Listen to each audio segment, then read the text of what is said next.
tangled up.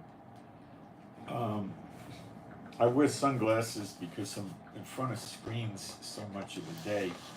It cuts down the glare and the UV and relaxes my eyes, and my eyes need all the help they can get.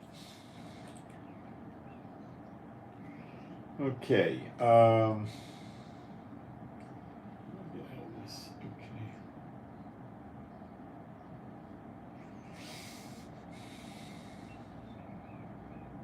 All right, so today is the 23rd of May. It's 9:52 in the morning. I'm going to go into the live stream and make sure it's okay, and then put a couple of posts up. So please wait till I give you the all clear to post. Don't post till I tell you I got my post up. It'll be 2 minutes or so. Okay, we got sound and picture. So don't post in the chat till I get my posts up, please. Thank you. People come along and do it. They don't listen. They don't know. And, it happens. It's okay if it happens. What am I going to get mad?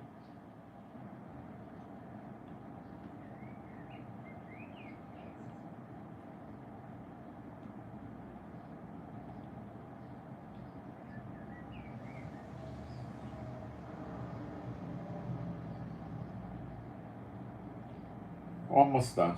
Doesn't take long.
Okay, if any of you want to put a prayer request up in the chat, you can do that. You can also use my email address, which is at the top of the chat. Privately send me an email with the initials you want the prayer request to go out for. So they could be like AF or WR or whatever, and I'll put it out to everybody, okay? I don't mind doing that, but please do not promote other websites. People come in here and try to promote websites from churchianity, and please don't do that, and please don't solicit for any funds or money or offerings or sell anything here in the chat. That's not what this is for. Okay? All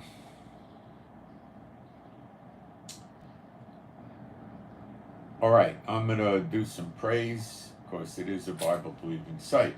There is no God like Jehovah. There is no God like Jehovah. There is no God like Jehovah. There is no God like Jehovah. There is no God like Jehovah. There is no God like Jehovah. There is no God like Jehovah. There is no Messiah like Yeshua. There is no Messiah like Yeshua. There is no Messiah like Yeshua. There is no Messiah like Yeshua. There is no Messiah like Yeshua. There is no Messiah like Yeshua. There is no Messiah like Yeshua. All right. This is solid meat, okay? The Bible study today. Super solid meat. This is difficult. It's going to cut across the grain of all we've been taught all our lives, because it stems from churchianity, where, when, and where, and how, and who, and why Satan goes into the pit.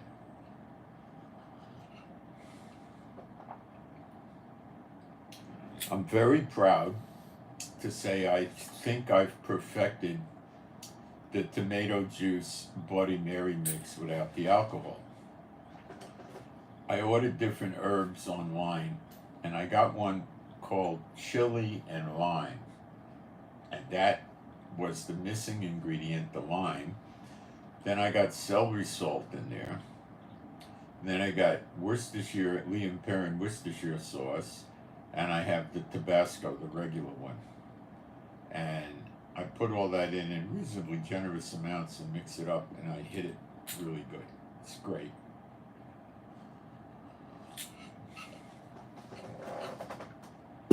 Without the lime and the chili, it was just not.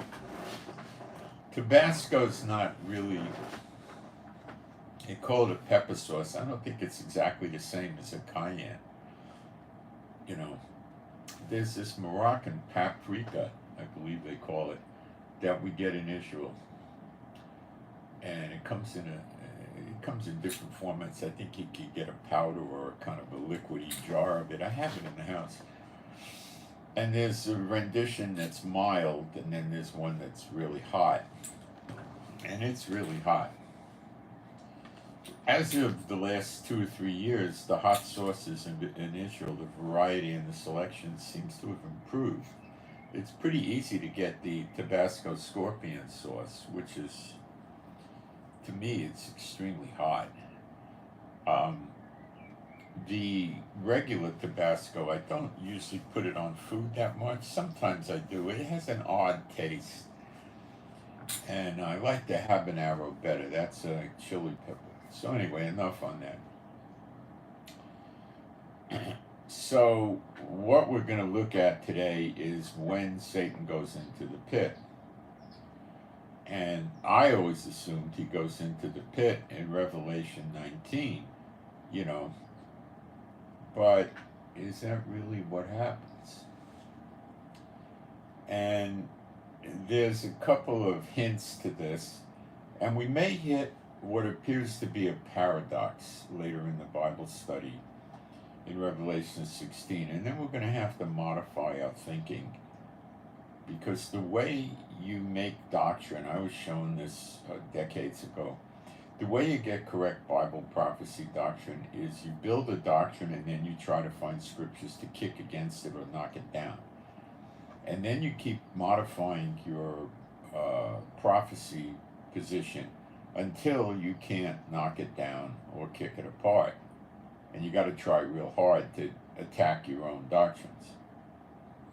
That's the way to do it. That's what I was shown probably, let's see, over 30 years ago. And it works. Because if you try hard to knock your own prophecy down and you can't, and you're familiar with the scriptures, no one else can either. Unless you're deceived or you miss something. You know, nobody's perfect. We all make mistakes. So these are the paradoxical problems with saying Satan gets thrown into the pit after Gog and Magog. We know Zechariah 12 is actually run on into Zechariah 13. We know Zechariah 14 is different. And the reason we know that is not very hard to figure it out, okay? It's very easy. Behold, the day of the Lord come, and thy spoil shall be divided in the midst of thee, for I will gather all nations against Jerusalem to battle, and the city shall be taken, and the houses rifled, the women married. Now, it doesn't say Judah and Jerusalem like Zechariah 12. And it says all Goyim, which are the heathens. The word means heathens. And when we read Zechariah 12, we don't get any concept of the city taken at all, and the women raped. We don't see that at all, and we don't see anybody going into captivity. So I have no doubt that these are two clear separate events. One event, the Zechariah 12, is at the onset of, like Zechariah 12:10, when they look upon the one whom they have pierced, and then all the families in Israel mourn. Well, some people look upon Yeshua when he was crucified, but the families in Israel were certainly not mourning over the death of Yeshua. So don't let people tell you it already happened, okay? It didn't. And that would be the appearing of the Son of Man. That's where he appears in the clouds, seated on the right hand of power, which is his Father, as the lightning from the east to the west. And that is when the sun goes down, the moon turns to blood, which is before the great day of the Lord. In this case, we're dealing with 70 years. And it doesn't say the stars will not give their light or fall from heaven like figs off a tree. All that's missing, okay? And in the book of Joel, chapter 2, you see the differentiation between the two. You with me? Okay. So you also need to understand that Daniel 9:24 does not say 70 weeks in Hebrew. There's one English translation, which is called Smith's Literal, and it was published by a woman named Smith back in the 1800s, and she's self-published. So she went to a printer and had the typesetting done. Back then it was pretty much by hand, I guess. Had it typeset, had a certain amount printed, and she gave them away or sold them, whatever she did. Okay?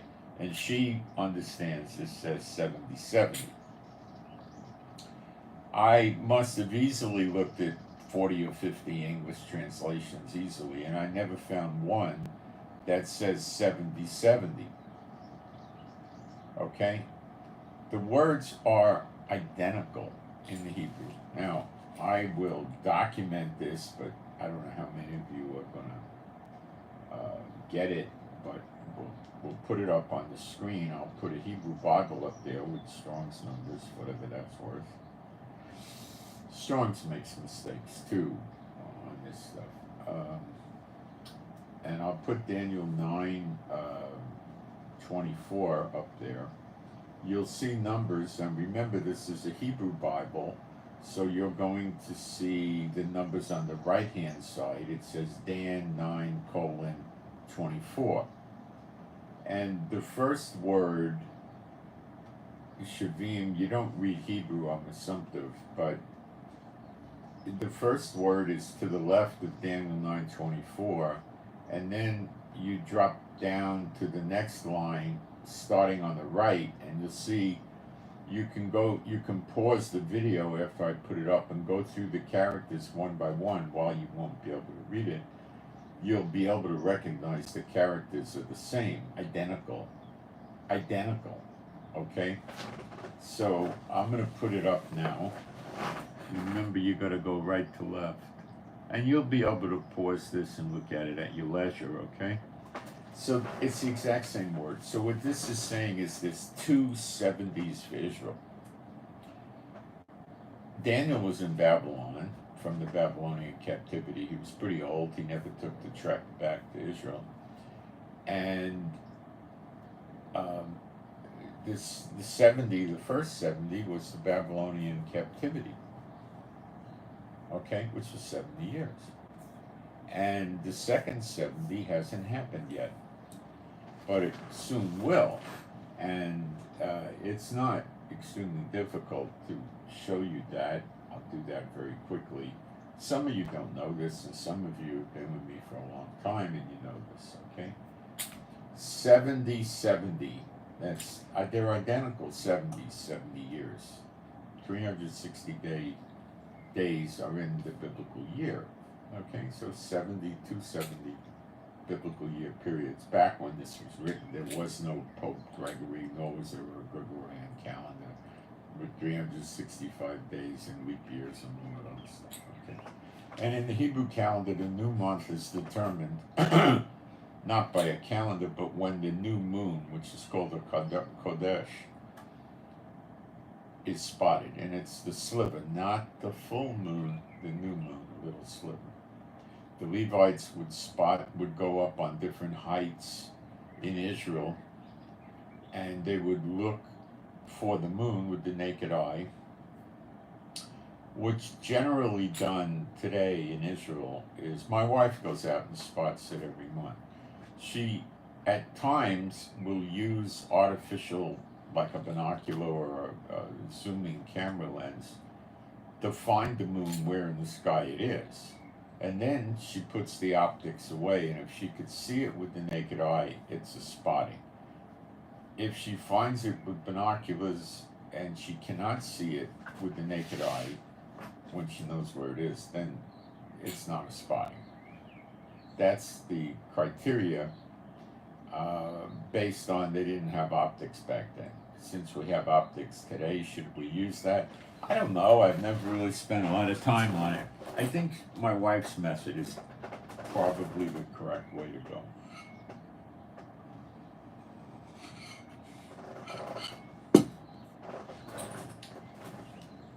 All right, so it says 70 are determined upon thy people, that's the Israelites, and upon thy holy city. Well, can we say, let's check what it says here when it says holy city. It says Kadosh,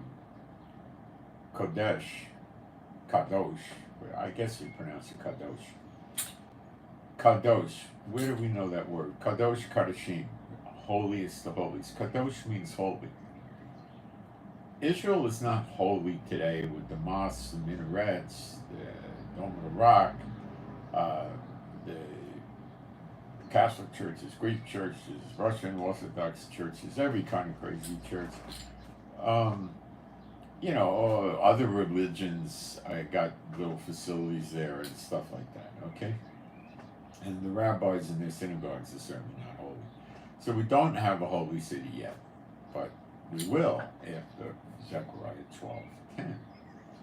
So that's your trigger. To finish the transgression, and to make an end of sins, and to make reconciliation for lawlessness, and to bring in everlasting righteousness, and to seal up the vision and prophecy, and to anoint the most holy. Well, he's talking about Daniel, his own vision and prophecy. And Daniel tells us in two places, I'll just read one for now, it's easier, and I don't want to do a big Daniel study because we got enough challenges ahead of us today. Daniel 7:25, and he shall speak great words against the Most High, and shall wear out the saints of the Most High. Now, that's what he does, he wears you out. And think to change times and laws. Well, they've done that. The rabbis moved the calendar off. It's probably referencing the Jews, okay?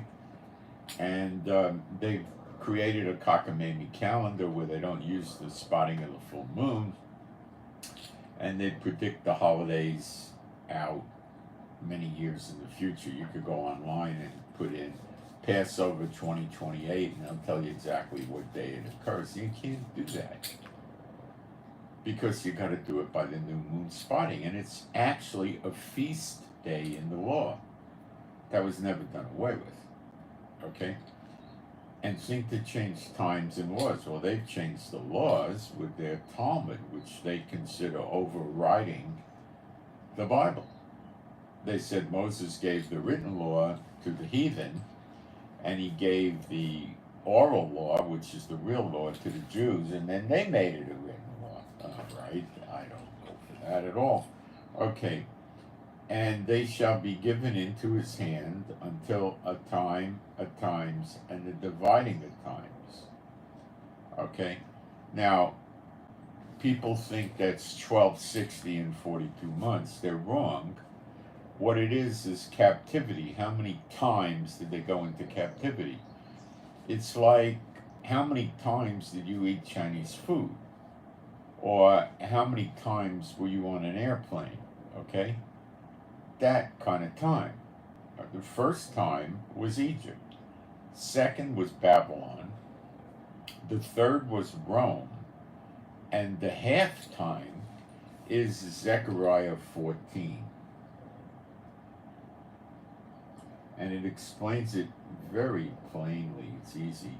Behold, the day of Jehovah cometh, and thy spoil shall be divided in the midst of thee, for I will gather all heathen against Jerusalem to battle, and the city shall be taken, and the houses rifled, that's looted, pillaged, the women ravished, that's rape, and half of the city shall go forth into captivity, and the residue of the people shall not be cut off from the city. Okay, now this is a lot difficult for people to understand because you don't see it in the study Bibles with a decent explanation, and you don't see it in the commentaries, and you don't hear it from the pulpit on Sunday. So this is Ezekiel chapters 8 to 11, and in chapter 9 we read that those that are grievous of the injustices done at the temple, okay, are given a mark in their forehead by an angel, so nothing bad happens to them. The mark probably means the name of Jehovah. If you go back to the old TV shows like, oh, I don't know, Paladin or Davy Crockett, Daniel Boone, and you see people are signing contracts or something, and they, the banker will say something like, okay, put your mark here, and he writes his name, he signs his name there. So when you study the word mark in the old Webster's Dictionary from 1828, it can mean a signature. People have the idea, because of the modern times, that it's an X or a dash or a circle or something like that. It's probably his name. Okay? All right. So this is the half of captivity, and when this is completed, then that's the end of the 70 years, and that is the return of Yeshua to earth. And on that day, you have the moon going dark, not to blood, the sun going dark, and the stars falling from heaven as figs from a tree. People, most of them don't understand the distinctions. Now, a blood moon is a one-off event. There's a couple of bozo brains that wrote a book, and in the book, this character illustrates 60-something blood moons. That's just a lie. What they call a blood moon is normally we call a harvest moon. It's an amber-colored moon, and the moon appears closer to the earth, so it looks striking. It's very large. And that is not a blood moon. Blood is blood color, like a fire engine or something like that, or crimson. It's not amber. You ever see a person with amber blood, or even an animal? No. I never saw such a thing. So that's the deal with the blood moon. So you have to be careful. Remember what Yeshua said. Freely you have received, freely you shall give. So when somebody starts putting price tags out on ministry work, run the other way. Because if they had an anointing, it's gone. God would take it away. God would put them under terrible conviction before they actually finished the book or even started to sell it or whatever. He wouldn't do it. If you write a book and you just tell people they can download it for free, And if they want to send a free will offering in, that's fine. Send it in. Okay? But we don't price tag things. You can't go to what they're really saying. It's like the people with the dreams. This is the dream the Lord showed me. Well, that's basically a way to get you to believe a false prophet in disguise, because that's what they're doing. Now, sometimes people might have a real dream, or they might come under conviction about something or whatever, but with these prophetic dreams, you know. Okay, so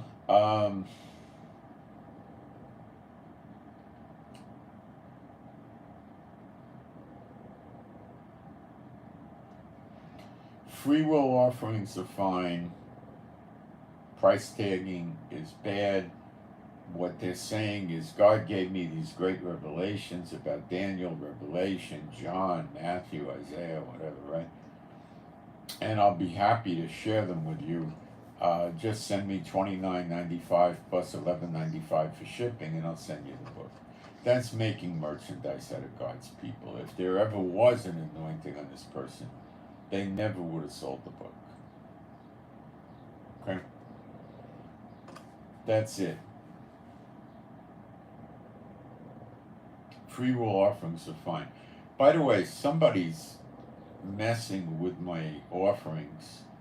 I don't want to get into details, but those of you that do spiritual warfare, pour it on heavy on those and the unclean spirits that are messing with my offerings. Okay? I appreciate that. So, that sort of sets the stage. Okay? So before the great day of the Lord, now this is when we start getting into the U's and R's, okay? Zechariah 13 is a continuation of Zechariah 12. We have to remember that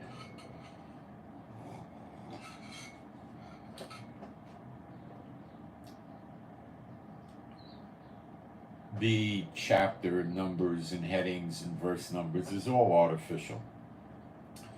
Maybe within the last, 400 or 500 years or so, they put that in there.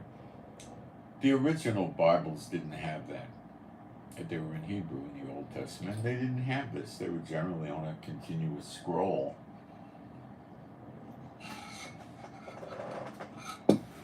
So that's artificial. So anyway, Zechariah 12 and 13 you could run together. Okay, so 13 says, it's after the two witnesses burned the enemies up that laid siege to Israel and Judah, not just Jerusalem. It says Jerusalem and Judah, not Israel. And that siege has already begun today. You've got Hezbollah in Lebanon, you've got the Hamas in Palestine, or Gaza, we call it today. Egypt is beginning to work with us there. We uncovered 50 tunnels, work against us. We uncovered 50 tunnels going from Rafah area of Gaza to Egypt. One I saw pictures of was big enough to drive a large truck, not an SUV or a pickup, I mean a big truck through it. So Egypt got caught bad supporting a terrorist organization and stabbing Israel in the back. Now, let's put our heads together, our thinking caps, and let's remember this.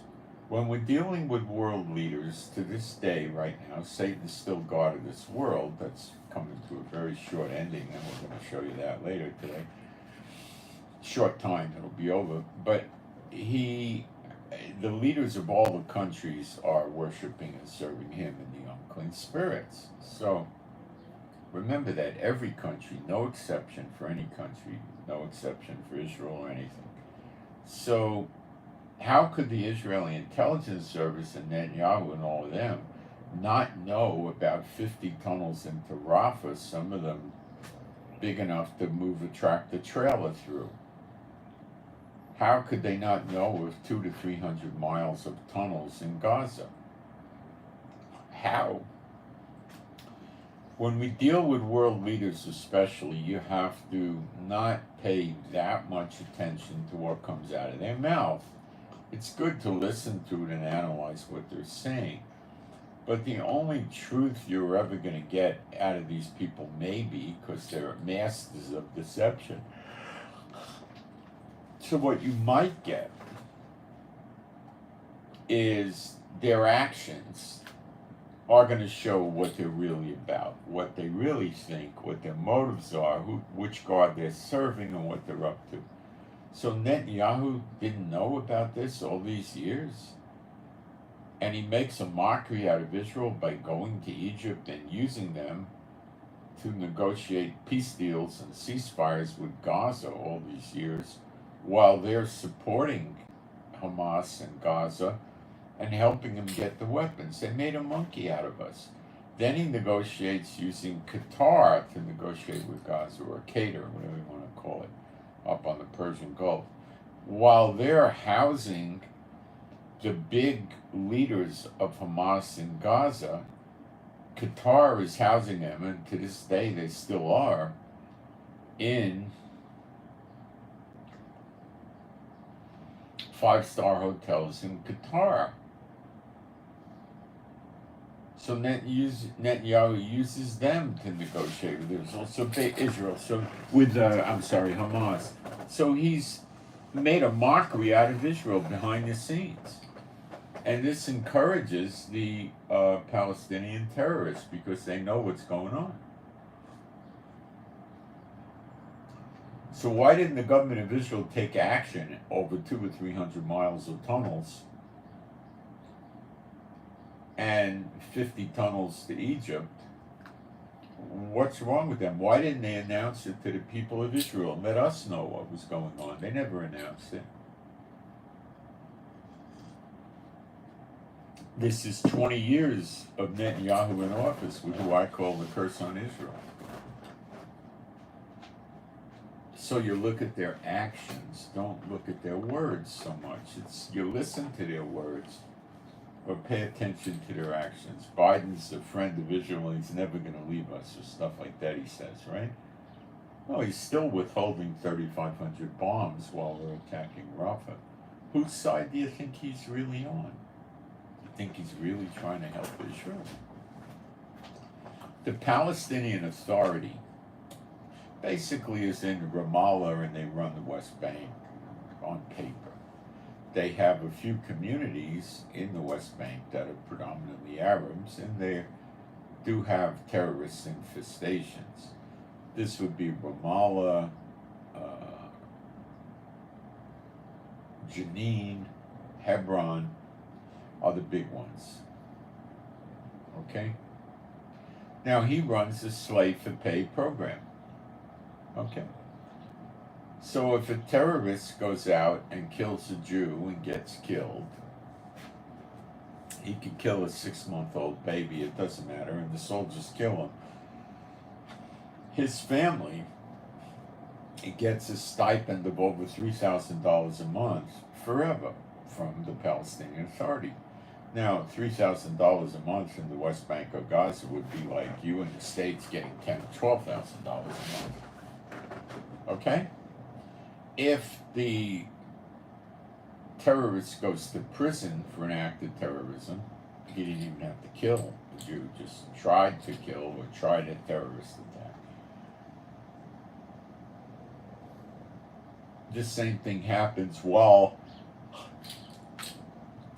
the member of the family's in prison. He gives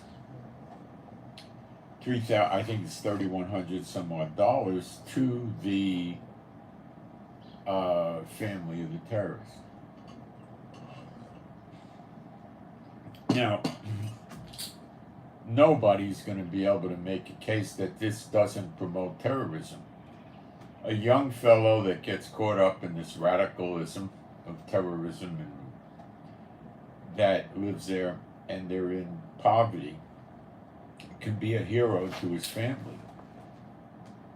So he just hooks up with the terrorists, they train him, and quickly he goes out and does a terrorist action, gets killed, and they martyr him up, or he goes to prison.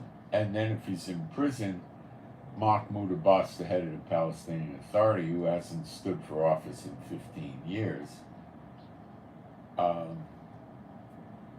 sends him $100-something a month for his commissary fund while he's in jail. Okay? Now, does the United States, the UK, all of Europe, all the UN give money to this guy, Mahmoud Abbas, with the Palestinian Authority? Yes. Have they ever told him there'll be no money forthcoming if you don't stop this murder incorporated slave for pay? Not that I ever heard of. Why? Why doesn't Blinken and Biden want this guy to be the head of Gaza? And they never told him to stop the slave for pay program. So now you tell me that Blinken and Biden are pro-Israel. I'll laugh in your face. They're Satan bots. They're not pro-Israel any more than Satan is pro-Israel. Okay? If you want to believe Satan's a Zionist pro-Israel, then you could believe Blinken and Biden are also.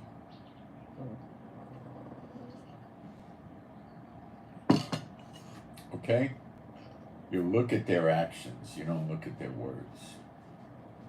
Biden does not want Israel to win that war, nor the war in Lebanon.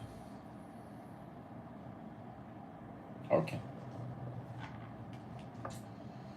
So how are we going to be protected if the Palestinian Authority runs Gaza? It'd be, I'm telling you the truth, 2 weeks and the missiles will start flying. The tunnels will get rebuilt. The same thing. They won't quit.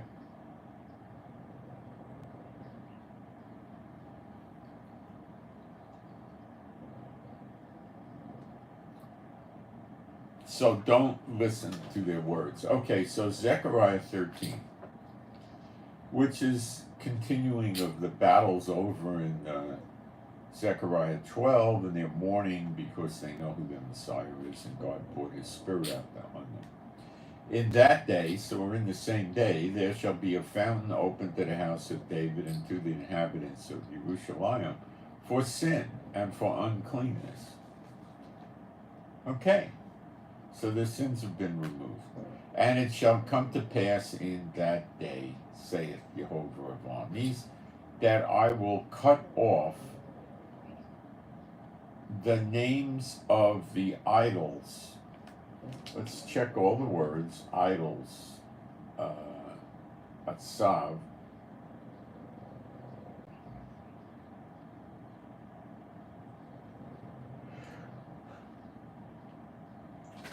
some kind of image, idol. Generally, it's a graven image, three-dimensional, like a cast sculpture or, statue, something like that. They shall know, cast, I will cut off the names of the idols out of the land, and they shall no more be remembered. And also I will cause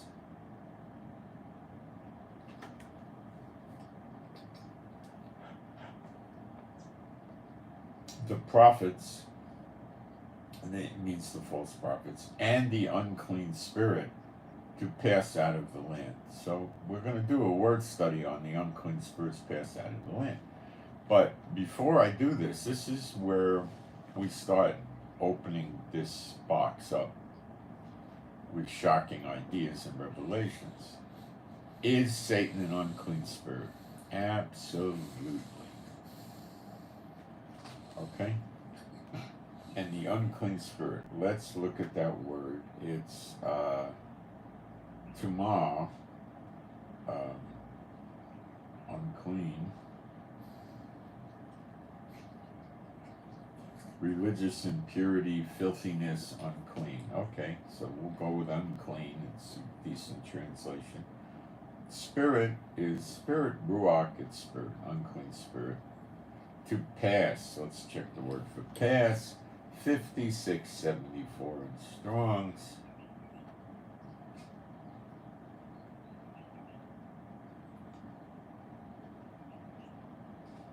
And let's see how Strong's puts this word.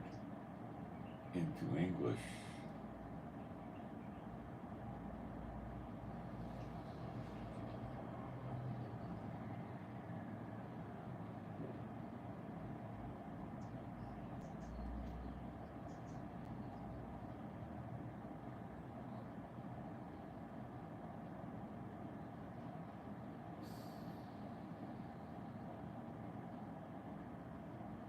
So the unclean spirit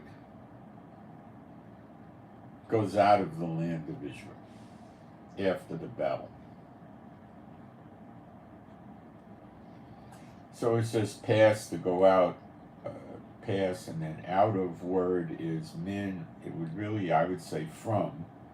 So pass, I would put it in as pass from the land Haaretz, which is the land of Israel. And it shall come to pass that when any shall, okay, it talks about what the people are going to do. And then,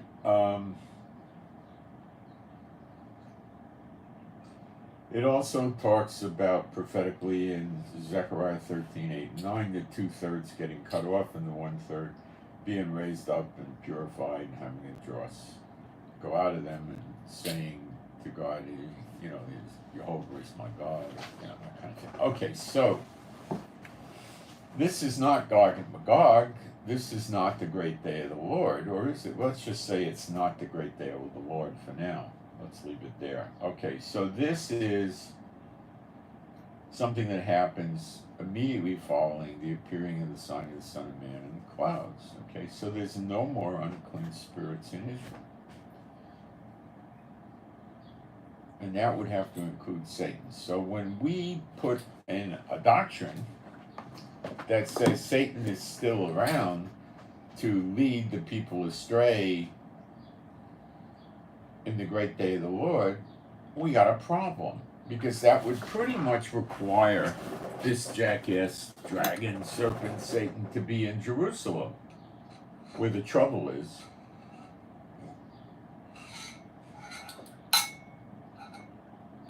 And that's in Israel. And the unclean spirits have run out of there, and I don't ever see where it says they're reinstated back in there.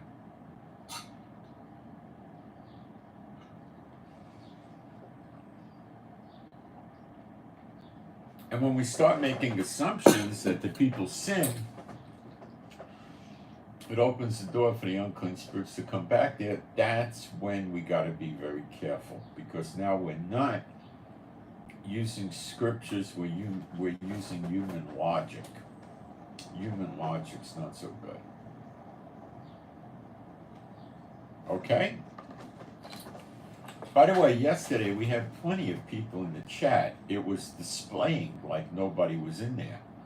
When I finished the broadcast and I uploaded it, had 555 views, which is very high. You see, so that's why I'm suspicious with PayPal. Something's suspicious here. Why is it showing me such a low count when it's not an accurate count? Today we're getting a reasonably accurate count. It's showing 43. All right. I'm taking a look around for questions or prayer requests or anything like that.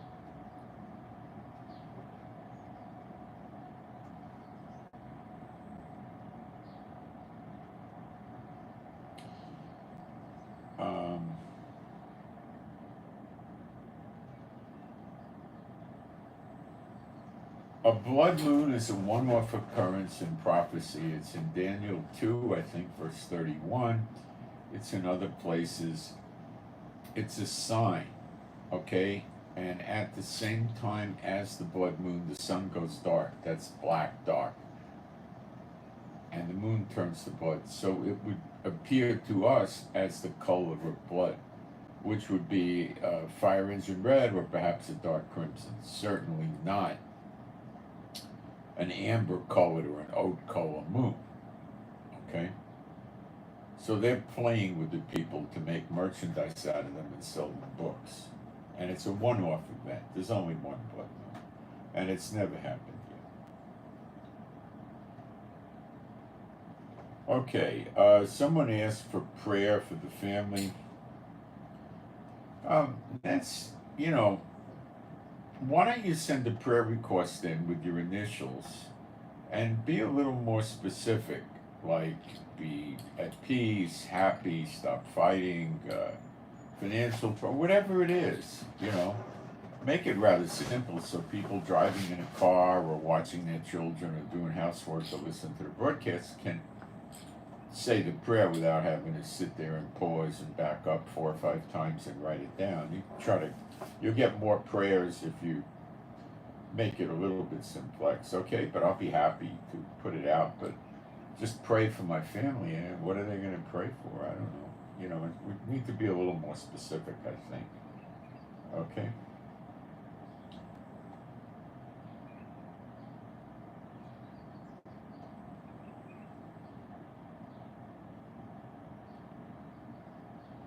He is released after the 1,000 years. There's no dispute about that. Okay? None. That's down cold. We're trying to find out when he goes into the pit today.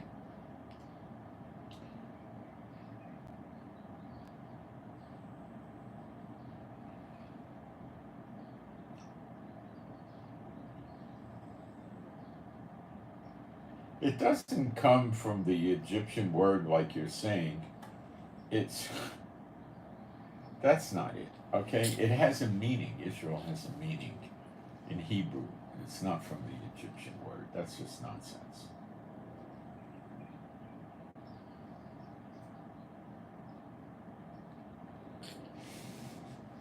Well, Satan is released. Let's put this down and get it covered right now. Okay, we go to Revelation 20.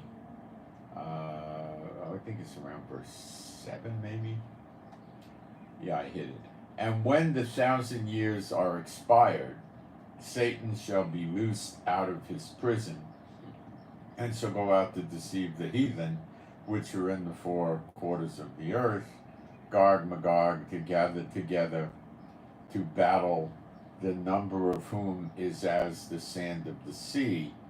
And they went up on the breadth of the earth and compassed the camp of the saints about. And, this is the end. Now, he's released after the 1,000 years is over. Okay? So, we know that he's in the pit till the end of the millennium, right? And it could be the end of the millennium plus a week, plus 700 weeks, I don't know. But the millennium is over when he's released, and the millennium's 1,000 years. Okay? This we can't dispute. But when he goes in the pit is challenging. If you like a challenge, here we go. We're going to go into Isaiah 13 and 14 chapters. 13 and 14. And in there, we're going to see hard to interpret passages that are going to talk about several things, including the destruction of the daughter of Babylon, which is America. It's a very, very close lineup with Jeremiah 50 and 51. Very close. We're going to see a number of things. So rather than talk about it, let's just jump in. And remember, we're going to let the scriptures be our guide. Let the word be a lamp unto my feet. So the word, the lamp, is going to show us the way to walk. We're not going to use commentaries, study Bibles, prophecy conference notes or any of that stuff. We're just going to go from the Bible, okay? So we're going to go into Isaiah 13. We're going to go very cautiously and carefully. The burden of Babylon, which Isaiah, the son of Amos, did see. Now, people are going to say, are we talking about, well, the word Babylon in English, in the Hebrew, is always Babel, and it means confusion. Are we talking about the place over there in Iraq, or which used to be the old Babylon, or are we talking about the daughter of Babylon? Let's keep going. Lift you up a banner upon the high mountain, exalt the voice unto them, shake the hand that they go into the gates of the nobles. I have commanded my sanctified ones, And we read talk like that with Cyrus attacking the old Babel. But let's remember that Cyrus was one nation that attacked the old Babylon. All right? I have commanded my sanctified ones, I have also called my mighty ones for my anger, even them that rejoice in my highness. Now, that could mean a lot of things, but we're going to keep going. The noise of a multitude in the mountains, like as of a great people, a tumultuous noise of the kingdoms of nations gathered together. Jehovah of armies mustereth the host of the battle. Now, when Babylon was destroyed by Cyrus, this is what happened. Cyrus, without a million nations, came. And they started to attack the great walls of Babylon, and they didn't do very well. The Babylonians were laughing. They came out and attacked them, and then went inside the great walls of Babylon and locked themselves in again. They had a huge amount of food and supplies, and all the civilian population would go inside the city at night, and they would shut the doors, the gates, and they would be safe from marauders or attackers of other nations or whatever, right? Kidnappers or radical, whatever.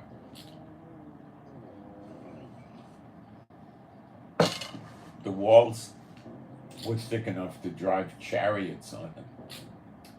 So Cyrus was raised up by God to do this because the evil leader, Nebuchadnezzar of Babylon, did not want to let the Jews go, and their 70 years was up. So God took action to fulfill his promise. Got it? So,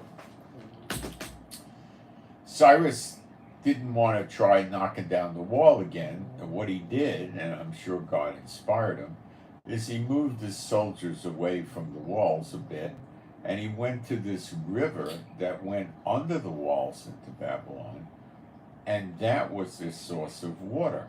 They would use it for cooking, for drinking, for everything. So they had a flaw. If the river was running and they had a couple of years worth of food, he really wouldn't be able to lay a siege because he would be housing a large army with many supporting civilians supporting the troops. So it would be a massive undertaking to feed thousands and thousands of his soldiers and supporting civilians. And he'd have to keep traveling and getting food, and it would be very expensive, time-consuming. Probably the health and the morale of the invading army would wear down because they're sleeping on the ground outside and all this stuff. So he took all his soldiers and he dug 28 tributaries away from the river. So the water would no longer flow into Babel. It would go off in these little tributaries they dug and go all over the place.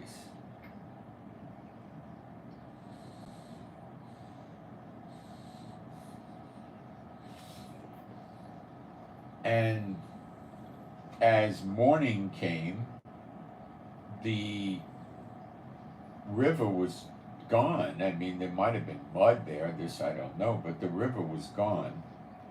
And they walked under the gates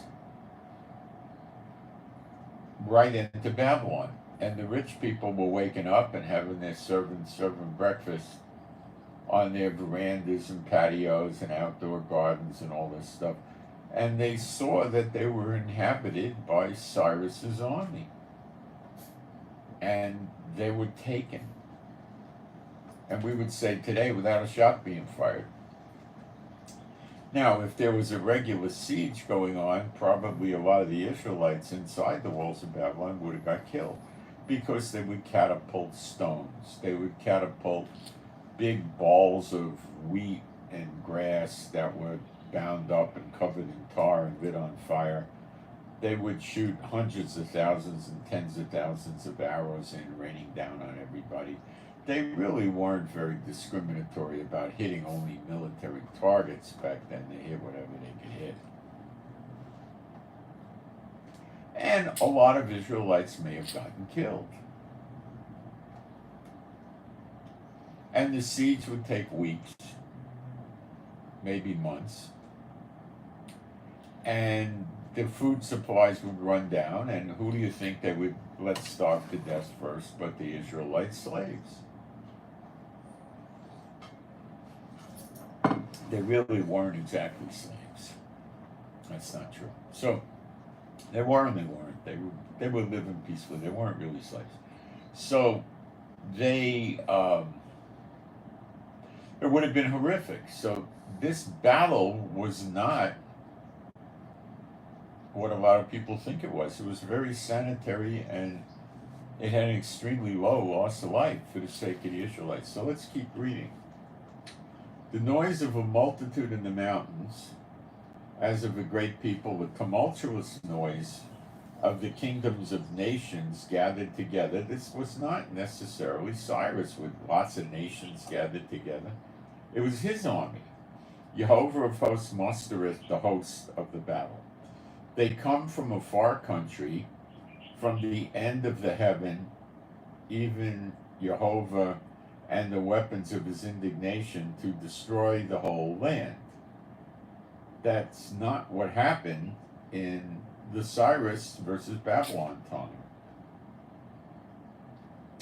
Hail you, for the day of Jehovah is at hand. Now, stop.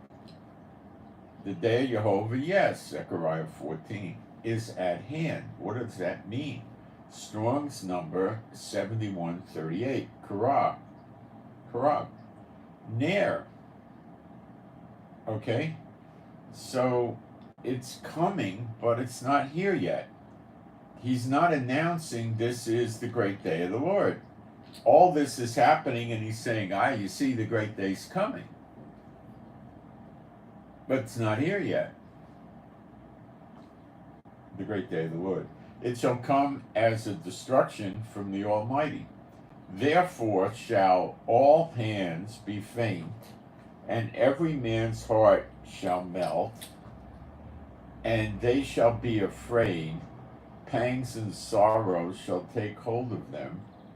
They shall be in pain as a woman that travaileth. Now, that's starting to sound like Zechariah 12 or Jeremiah 30.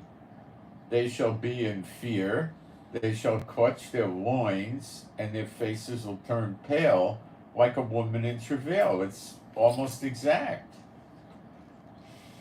They shall be amazed one at another, their faces shall be as flames. Well, let's make sure we got an accurate translation.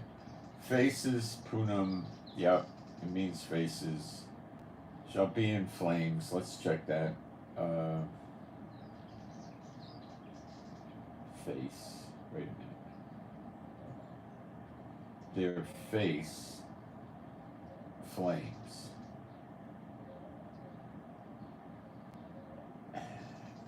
Face. Lahab.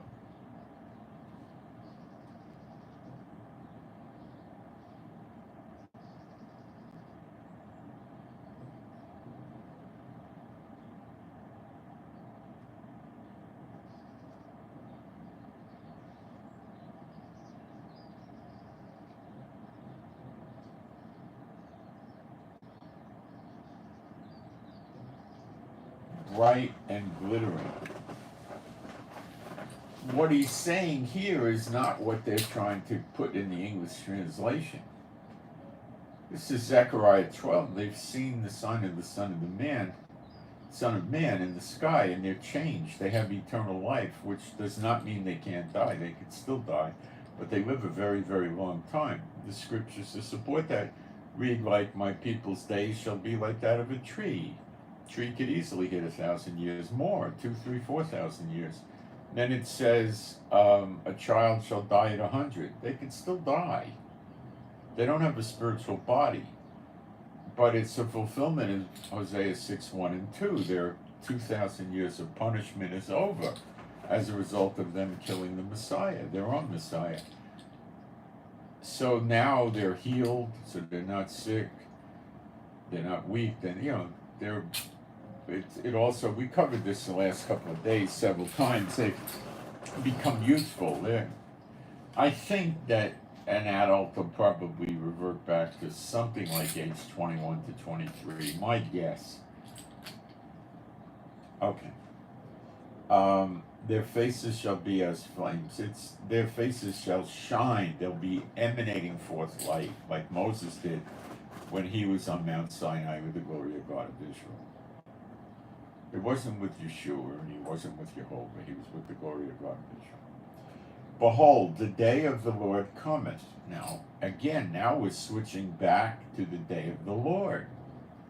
But it's saying it's cometh. The word is bo. It'll come. You see, the Zechariah 12 siege on Judah and Jerusalem is separated by 70 years till the great day of the Lord. So that's why he's saying come, because 1,000 years is like a day unto him. So through Jehovah and Yeshua, it's very close. To us, 70 years is evolved. What a big time. But you're going to be very happy during those 70 years. Okay. The day of Jehovah cometh cruel, both with wrath and fierce anger, to lay the land desolate, and he shall destroy the sinners thereof out of it. Well, in Zechariah 12, the land is not being laid desolate. We see that in the book of Joel, when these locusts and come out where they got stingers like a scorpion and others have stingers like a serpent. And it says the land looks like the Garden of Eden in front of them, and behind them it's like, parched earth, burnt earth. And after this day is over comes the new heavens and the new earth, after the great day of the Lord. So, again, this is no match for Zechariah 12. But now he says in verse 10 of Isaiah 13, for the stars of heaven and the constellations thereof shall not give their light. The sun shall be darkened in his going forth, and the moon shall not cause her light to shine. This is exactly the great day of the Lord based on Joel chapter 2. You've got to deal with verse 9 and verse 31. It shows you the difference. This is the moon to blood and the sun dark is before the coming of the great day of the Lord, the actual coming of the great day of the Lord, which is probably the day that Yeshua is going to return with New Jerusalem on a white horse, with the angels of heaven in white horses, and the beast and false prophet are going to be thrown into the lake of fire. It doesn't say Satan's going to be thrown into the lake of fire. It doesn't say the beast and the false prophet go into the pit.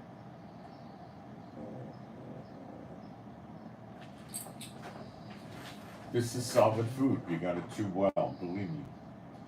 So this is, again, it's showing us that this is, again, the sign of the great day of the Lord, but he's not saying this is it. He's just giving us the sign again. And I will punish the world for their evil and the wicked for their lawlessness. And let's keep reading. For lawlessness, and I will cause the arrogancy of the proud to cease, and I will lay low the haughtiness of the terrible.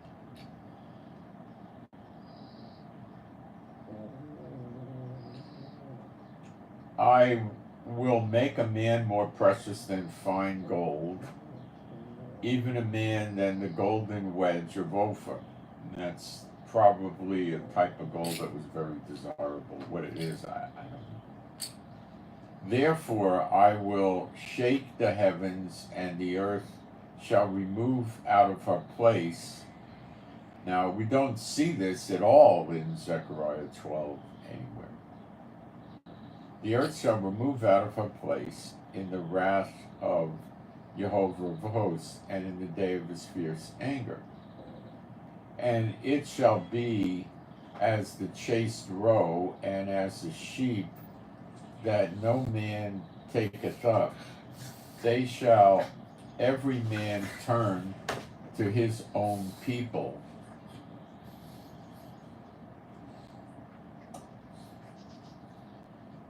And flee everyone into his own land.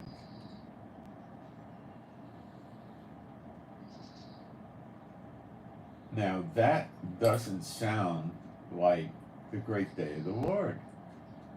That sounds like Jeremiah 50:51, the destruction of the daughter of Babylon.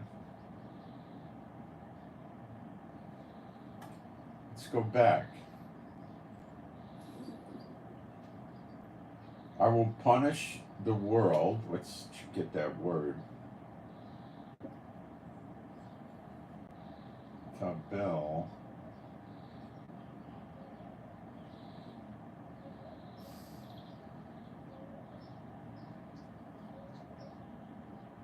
Yeah, it's the world, the earth. For their evil, and the wicked for their lawlessness, and I will cause the arrogancy of the proud to cease, and will lay hold the haughtiness of the terrible. I will make a man more precious than fine gold, even a man than the golden wedge of Ophir. Therefore I will shake the heavens. Let's see where we see Ophir used.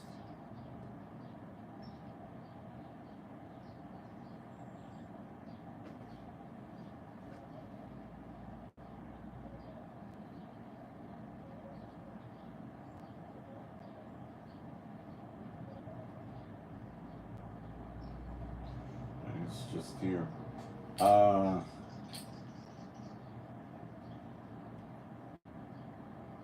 Therefore I will shake the heavens, and the earth shall remove out of her place in the wrath of Jehovah of armies, and in the day of his fierce anger. Well, let's keep going. And it shall be as the chaste roe, and also as a sheep that no man taketh up, so there's no shepherd.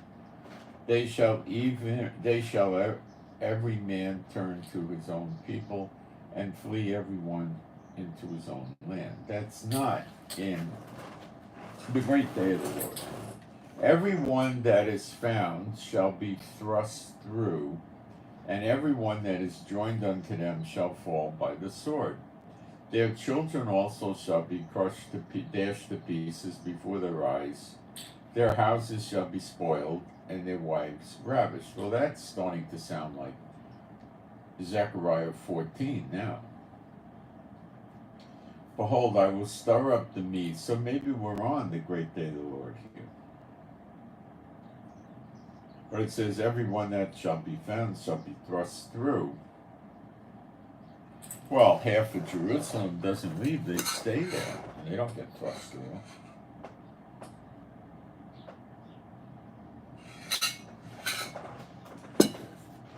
This is difficult. Let's keep going.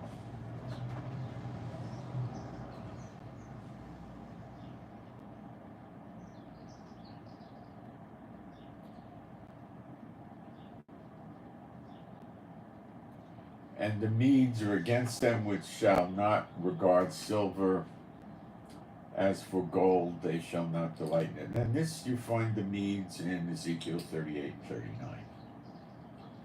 The bows also shall dash the young men to pieces, and they shall have no pity on the fruit of the womb.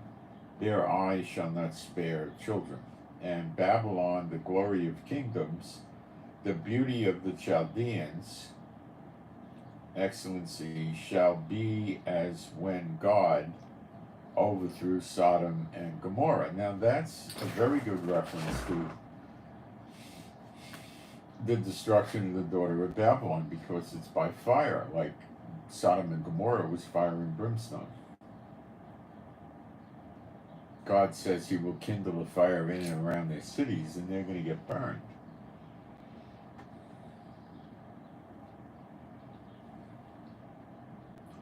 It shall never be inhabited, neither shall it be dwelt in from generation to generation. Neither shall the Arabian pitch tent there, neither shall the shepherds make their fold there. So it sounds very, very, very much like Jeremiah 50:51. But wild beasts of the desert shall lie there, and their house shall be full of doleful creatures, and owls shall dwell there, and satyrs shall dance. Well, this is again Jeremiah 50:51.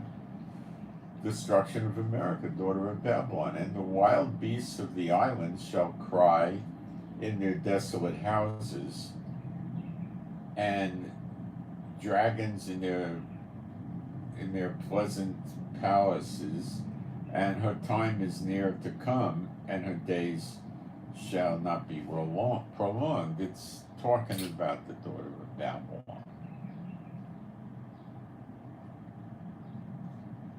Okay, it doesn't have a match to Zechariah 12 here. Now, verse 14. For Jehovah will have mercy on Jacob, and yet choose Israel, and set them in their own land, and the strangers shall be joined with them, and they shall cleave to the house of Jacob. Oh, that we find after Zechariah 12 is over, comes the great Exodus. And a lot of people carry the Israelites back here, various means of transport, as an offering unto the Lord. And then they remain here as slaves or bonded servants. And the people shall take them and bring them to their place, and the house of Israel shall possess them. And that pretty much would lead us to believe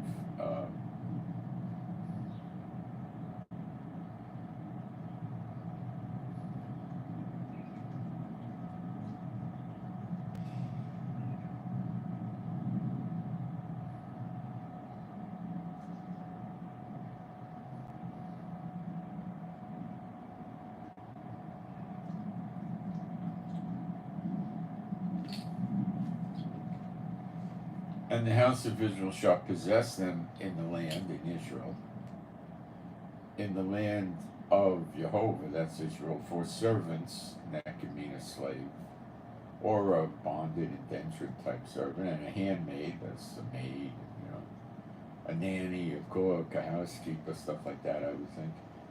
And they shall take them, someone who does the laundry, or things like this, preps the food, makes the food, blah, blah, blah. And they shall take them captives, whose captives they were. So that means the nations that we went into captivity in over the many, many, many years, those people will become our captives now. And they shall rule over their oppressors. And it shall come to pass in the day that Jehovah shall give thee rest from thy sorrow, and from thy fear, and from the hard bondage wherein thou wast made to serve.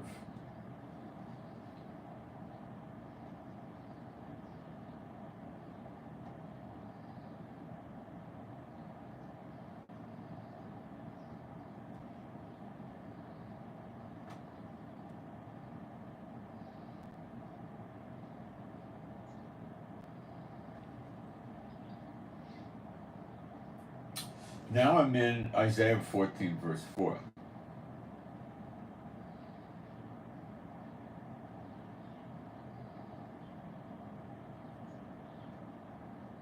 That thou shalt take up this proverb against the king of Babel.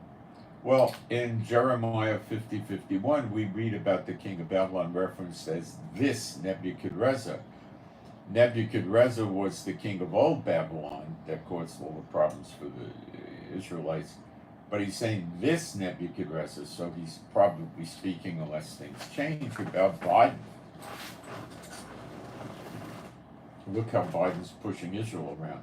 That thou shalt take up this proverb against the king of Babylon, and say, how hath the oppressor ceased, The Golden City ceased. That's Washington, D.C., District of Columbia.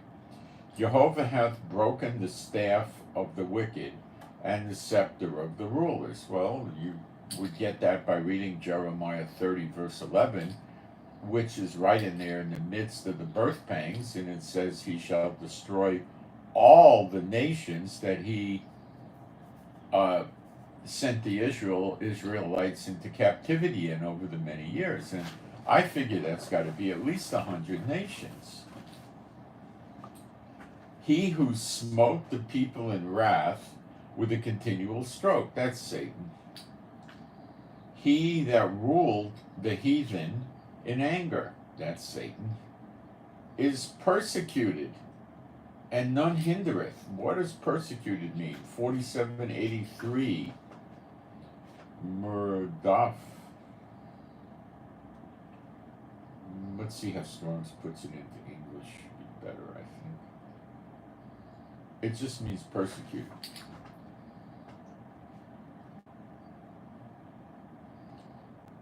You could persecute by making war on somebody or going after them violently. You could be persecuted. It doesn't have to mean you took them to court. And none hindereth, nobody stops it. The whole earth is at rest and is quiet. They break forth into singing. Now we know that after Zechariah 12, which probably happens on the day of vengeance, which is probably the day that the daughter of Babylon gets it, probably, I don't have that down for sure, or in close proximity to the timing, but it could be the same day.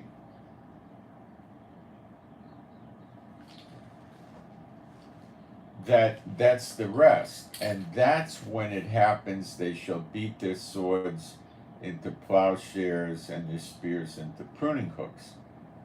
At Ezekiel 38 and 39, that reverses.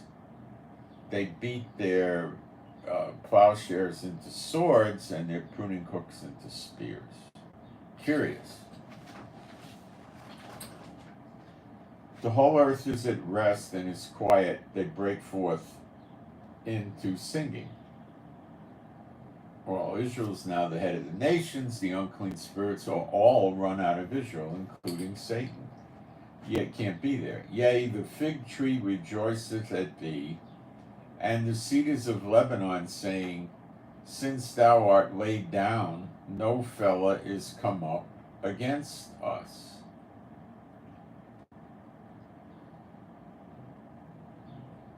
Everybody's happy. Hell from beneath is moved. That's Sheol. That's the pit, basically. Well, not necessarily the pit. It's the place of the dead in the earth. It's not the lake of fire. It's not heaven. Is moved for thee to meet thee at thy coming. It stirreth up the dead for thee, even all the chief ones of the earth. It hath raised up from their thrones all the kings of the heathen. And they shall speak and say unto thee, art thou also become weak as we? Art thou become like unto us? Thy pomp is brought down, that's their pride, you could say, to the grave, and the noise of the vials, the worm, is spread under thee. The worm is spread under them. And the worms cover thee. So they got worms all over them. Now, this is not necessarily the lake of fire. Okay? How art thou fallen from heaven, O Lucifer, son of the morning? When people go into the lake of fire, they don't come out. How art thou fallen from heaven, O Lucifer, son of the morning? How art thou cut down to the ground, which didst weaken the nations? For thou hast said in thy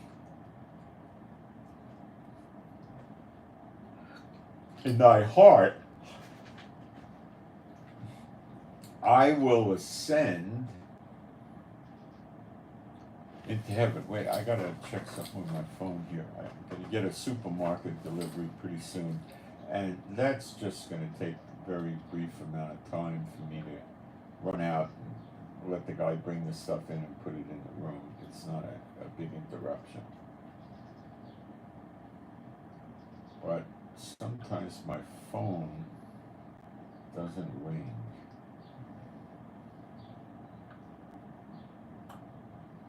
So I'm just checking the controls. I don't want to miss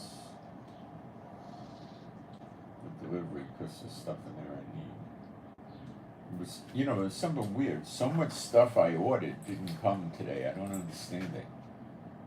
I don't know what's going on. There's a lot of shortages. But they had substitutions, so it wasn't accurate. For thou hast said in thy heart, I will ascend into heaven and will exalt my throne. So it's saying, how art thou cut down to the ground, which didst weaken the nations? Well, that schmuck Satan gets them all fighting each other. For thou hast said in thy heart, I will ascend into heaven, I will exalt my throne above the stars of God. I will sit also upon the mount of the congregation in the sides of the north. This is Satan. I will ascend above the heights of the clouds. I will be like the Most High. Yet thou shalt be brought down to hell through the sides of the pit. They that see thee shall narrowly look upon thee and consider thee, saying, is this the man that made the earth to tremble, that did shake kingdoms, that made the world as a wilderness and destroyed the cities thereof, that opened not the house of his prisoners? You see, he's a deceiver. He's not what he says he is. Before he got thrown out of heaven, he was probably some big shot, but that's long over. All the kings of the nations, the heathen, even all of them, lie in glory, every one in his own house. The word for glory is glory. But thou art cast out of the grave like an abominable branch, as the raiment of those that are slain, thrust through with a sword, that go down to the stones of the pit, as a carcass trodden under feet. Thou shalt not be joined with them in burial, because thou hast destroyed thy land and slain thy people. The seed of evildoers shall never be renowned. Prepare slaughter for his children. That's in Malachi 13, the tares in the wheat. The tares get cut off. The reference there is in this age and the age to come with everlasting life. And that happens in Zechariah 12:10 when they look upon the one whom they have pierced. Combine that with John 6:40. Those that believe and see him shall be like him. They do not rise nor possess the land nor fill the face of the world with cities. This is what they do now. For I will rise up against him, saith Jehovah of armies, and cut off from Babel the name and the remnant, and son and nephew, saith Jehovah. That's America. I will also make it a possession for the bittern and pools of water, and I will sweeten it with the besom of destruction, saith Jehovah of armies.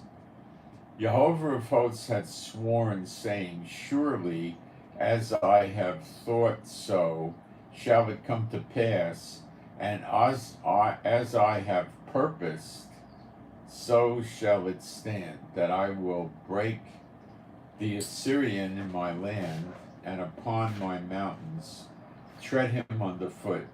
Then shall his yoke depart from off them, and his burden depart from off their shoulders. This is the purpose that is purposed upon the whole earth, And this is the hand that is stretched forth upon the heathen. For Jehovah of armies hath purposed, and who shall disannul it? And his hand is stretched out, and who shall turn it back? In the year that King Ahaz died was this burden. That's when it was told. Rejoice not, thou whole Palestina. That's Gaza, not Israel. And it says whole Palestina. No, it says call all Palestina. So I'm sure that covers the West Bank people, Ramallah, Hebron, Jenin, all of those characters, and Gaza. Because the rod of him that smote thee is broken, for out of the serpent's root shall come forth a cockatrice, and his fruit shall be a fiery flying serpent. The rod of him that smote thee is Satan, smiting Israel. And the firstborn of the poor shall feed, and the needy shall lie down in safety. And I will kill thy root with famine, and he shall slay thy remnant. Howl, O gate, cry, O city, thou whole Palestina art dissolved. Now, dissolved, melted, caused to melt. That's pretty interesting. So the two witnesses, I guess, burn that up too, because they get the enemies on the right and the left. Soften, flow down, disappear, dissolve.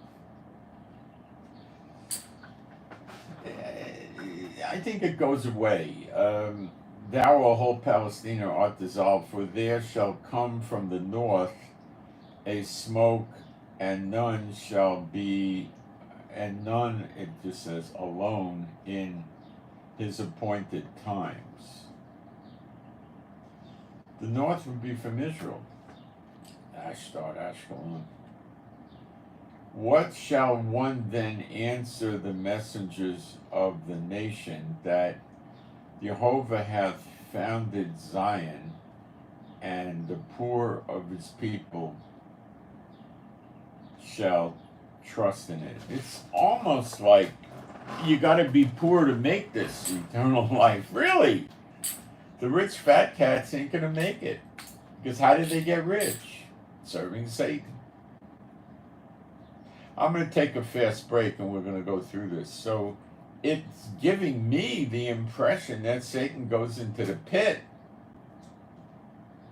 at the end of Zechariah 12:10, as backed up by Zechariah 13, that all the unclean spirits will be out of Israel. Now we could say that Satan is out of Israel, he's just still running around on the earth, but is he really? We got to look at this. I'll be back. I'll be back quickly.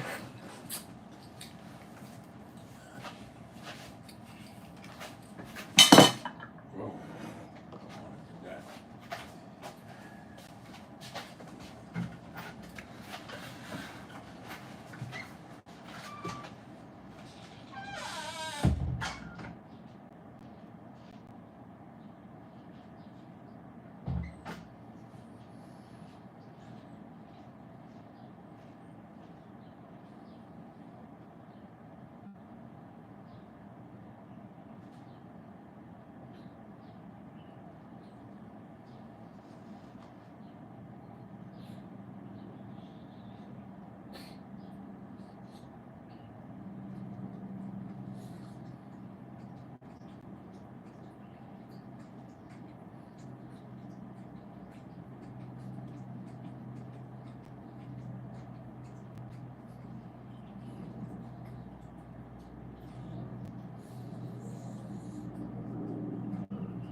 Now, before you think this is easy, there's a paradox that has to be overcome that's difficult.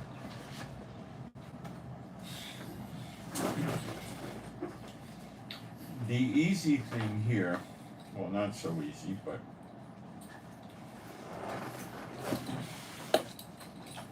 we can say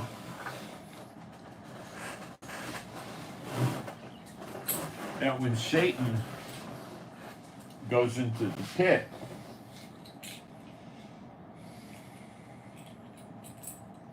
then there's no unclean spirits in Israel.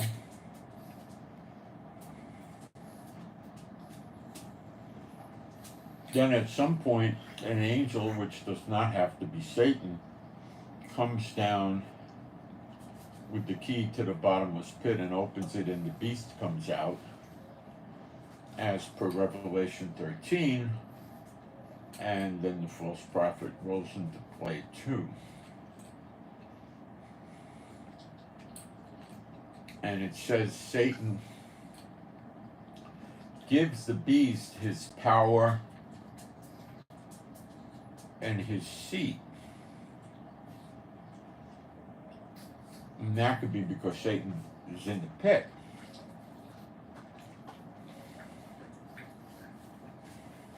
Now it gets very hard.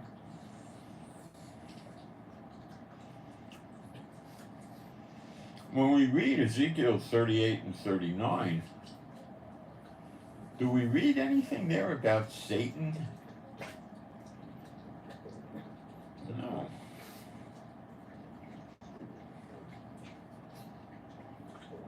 No.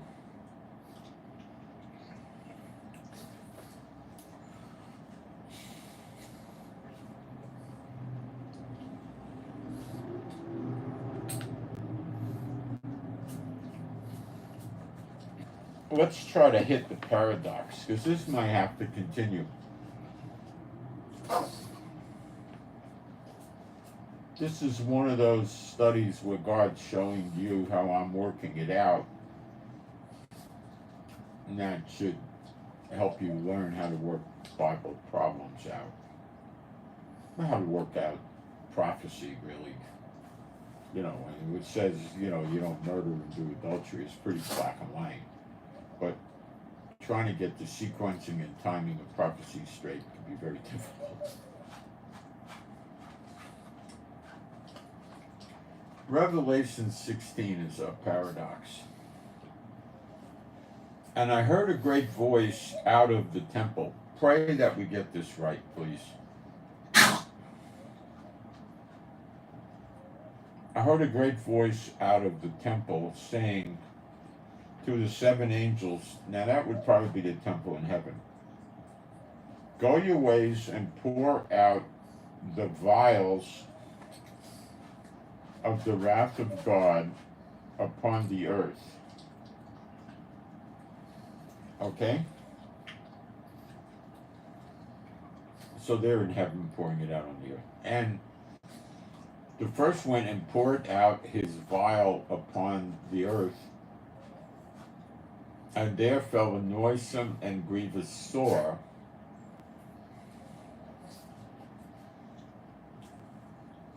which had the mark of the beast, and upon them would worship his image. Well,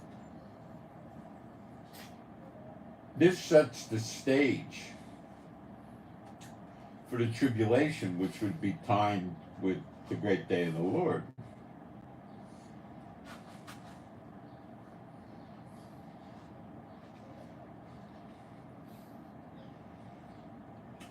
It's not the millennium, so let's see what we can learn.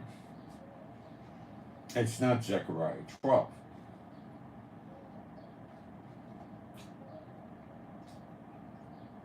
The second angel poured out his vial upon the sea, and it became as the blood of a dead man, as the waters turned to blood. And every living soul died in the sea. And the third angel poured out his vial upon the rivers, and fountains of waters, and they became blood.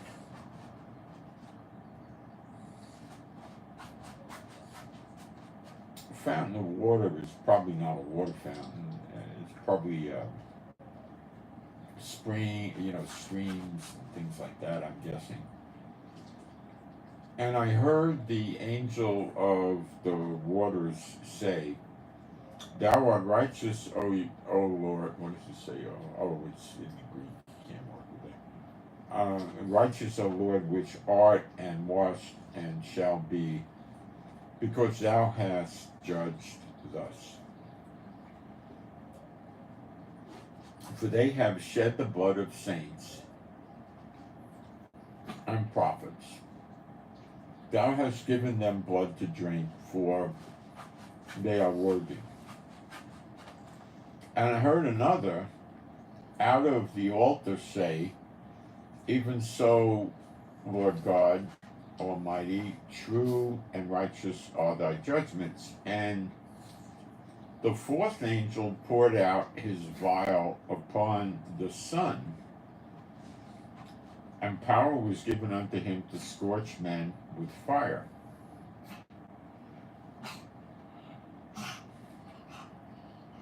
And men were scorched with great heat, and blasphemed the name of God, which hath power over these plagues. And they repented not to give him glory. And it could be the two witnesses doing these plagues too.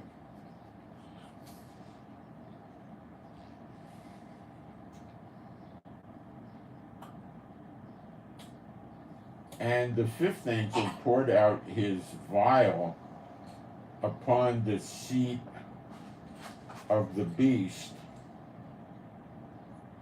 and his kingdom was full of darkness, and they gnawed their tongues for pain. So he didn't pour it out on the kingdom of Satan, did he? Now, where is Satan's seat?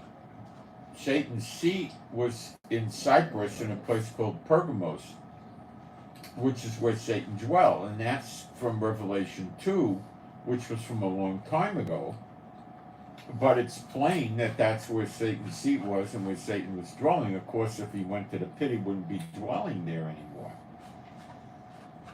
And if he went to the pit, it could be understood why he gives his power and authority and seat and all that to the beast.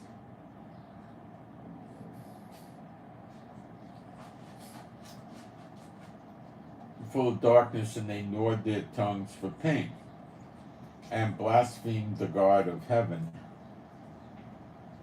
because of their pains and their sores, and repented not of their deeds.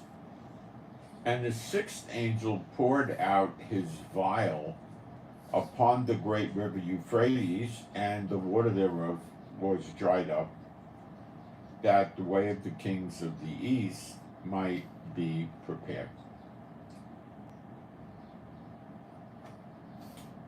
Now, this is where we're going to hit a brick wall.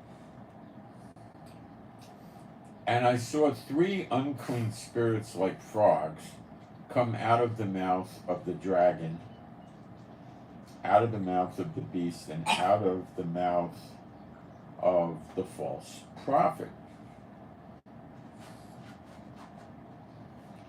Now, if Satan was in the pit, how does this work? See what I'm saying?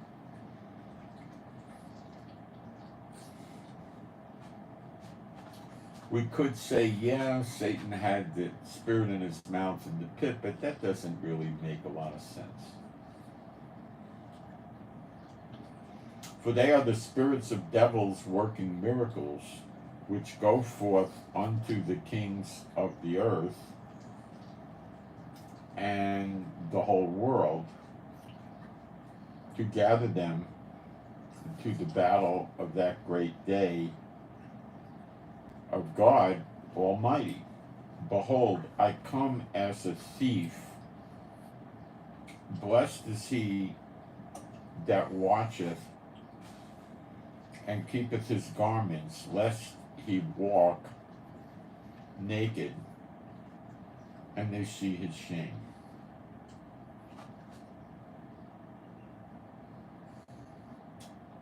And he gathered them together into a place called, in the Hebrew tongue, Armageddon. It doesn't say that. It says Har Megiddo, which Har is mountain and Megiddo is the name of the place. It's sort of close, but they botch it up. And the seventh angel poured out his vial into the air, and there came a great voice out of the temple of heaven from the throne, saying, "It is done." And there were voices and thunders and lightnings, and there was a great earthquake, such as was not since men were upon the earth. Now this would be the earthquake right after the two witnesses in Revelation 11. I think after they rise, you get this great earthquake. So mighty an earthquake, and so great. And the great city was divided into three parts, and the cities of the nations fell.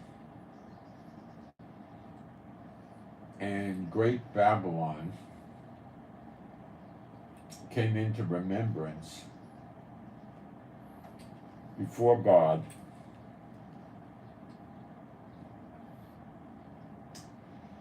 to give unto her the wine of the fierceness of his wrath.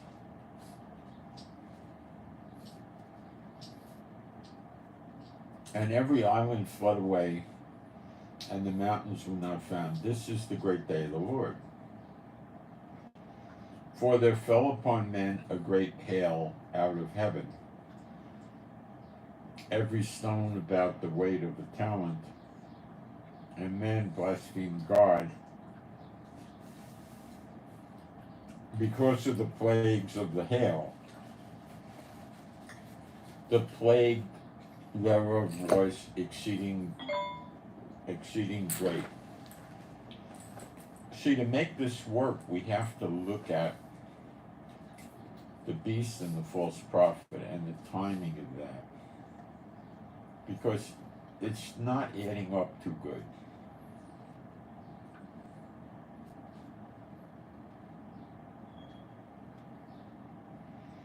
We got an emergency message in my community. Let me read this. It's not big.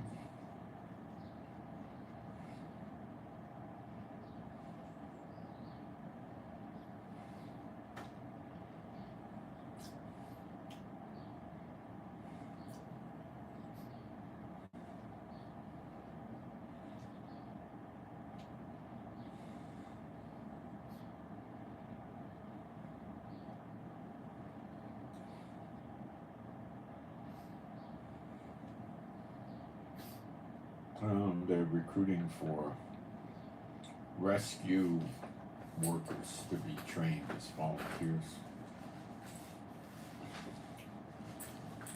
Okay. Now, this is a problem now. How do we deal with no unclean spirits in Israel? That means Satan can't come into Israel.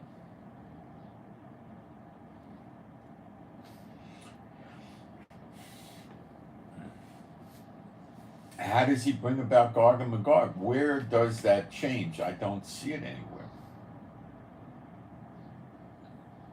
I don't see it. What do we see right after Revelation 16? We see the daughter of Babylon getting destroyed in Revelation 17 and 18. We see the beast getting rid of the whore. Maybe Satan's in the pit, and the beast didn't like the whore riding on him, so he gets rid of her. Burns her and eats her flesh. He just gets rid of her.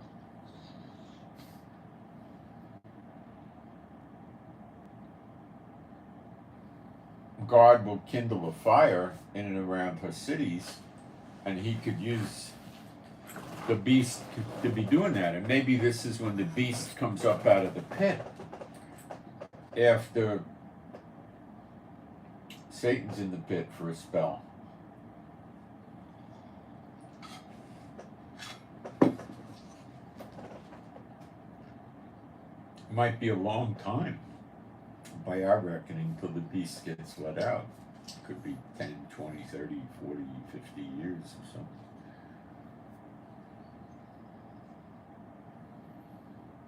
See, it's difficult.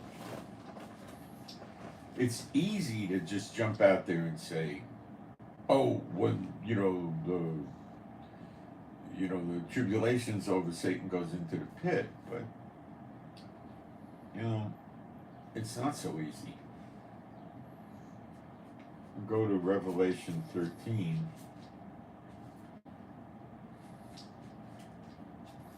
And at verse 1, I stood upon the sand of the sea, and I saw a beast rise up out of the sea, having 7 heads and 10 horns, and upon his horns 10 crowns, and upon his heads the name of blasphemy. Oh, that's the beast.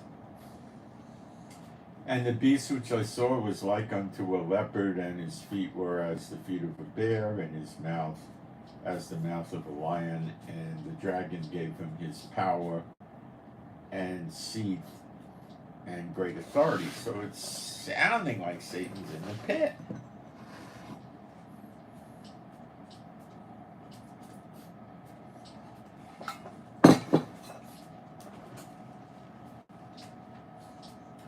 Maybe he's about to go in the pit. And I saw one of it. Now, the leopard and the bear and all that, it's describing his attributes. It's not a literal one, I believe. And I saw one of his heads, as it was wounded to death, and his deadly wound was healed. And all the world wondered after the beast.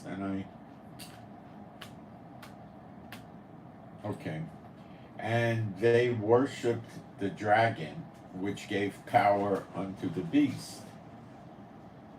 They worship, saying, who is like unto the beast? Who is able to make war with the beast? That's all the beast, the beast, the beast. We're Satan. And there was given unto him a mouth speaking great things, and blasphemy's power was given unto him to continue 42 months. And he opened his mouth in blasphemy against God, to blaspheme his name and his tabernacle and them that dwell in heaven. And it was given unto him to make war with the saints and to overcome them. And power was given him over all kindreds and tongues and nations. And all, it doesn't say Israel though. And when it says nations, it's meaning the heathen and the goyim. And all that dwell upon the earth shall worship him, whose names are not written in the book of life of the Lamb, slain from the foundation of the world. If any man have an ear, let him hear. He that leadeth into captivity shall go into captivity. He that killeth with the sword must be killed with the sword. Here is the patience, the faith of the saints. And I beheld another beast come up out of the earth, not the ocean, this is the earth. And he had 2 horns like a lamb, and spake as a dragon. And he exerciseth all the power of the first beast before him, causing the earth and them which dwell therein to worship the first beast, whose deadly wound was healed. And he doth great wonders, so that he maketh fire come down from heaven on the earth in the sight of men, and deceiveth them that dwell on the earth by the means of those miracles which he had power to do. in the sight of the beast, saying to them that dwell on the earth, that they should make an image to the beast, which had the wound by a sword, and did live. And he had power to give life to that image of the beast, that the image of the beast should both speak and cause that as many as would not worship the image of the beast should be killed. And he caused all, both small and great, rich and poor, free and bond, to receive a mark in their right hand or in their foreheads, and that no man might buy or sell save he that had the mark or the name of the beast or the number of his name. Here is wisdom. Let him that hath understanding count the number of the beast, for it is the number of a man, and his number is 666. Okay. So we don't read about Satan here at all. Satan's not here. See what I'm saying? He could go into the pit after Zechariah 12. I'm not totally committed, but it's looking that way. And we go into 14, and what we're reading here is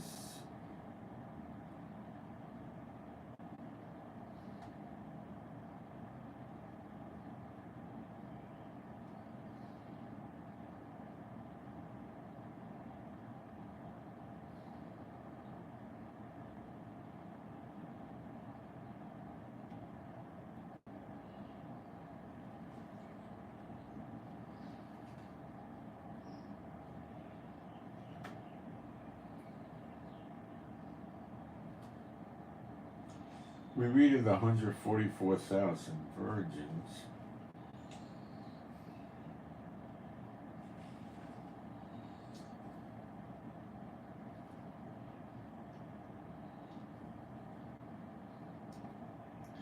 Then in verse 6 we get into some interesting stuff. And I saw another angel fly in the midst of heaven, having the everlasting gospel to preach unto them that dwell on the earth, and to every nation and kindred and tongue and people.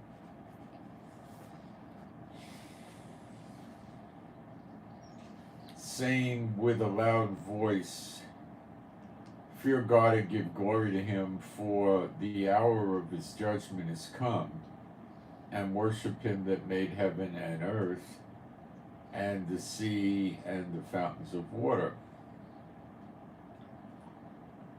And there followed another angel saying, Babylon is fallen, that great city, because she made all nations drink of the wine of the wrath of her fornication. Now that's Washington, D.C.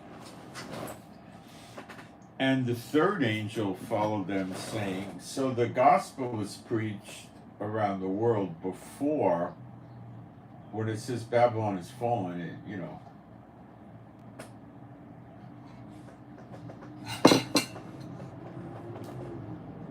it's not yet dead and buried, it's just been corrupted. And the third angel followed them, saying with a loud voice, if any man worship the beast and his image and receive his mark. So then after that we see the beast emerging. But I believe when you see in the midst of heaven, having the everlasting gospel preach unto them that dwell on the earth, that's your Zechariah 12 time. That's the days of Elijah, which is probably didn't happen yet. Soon to happen.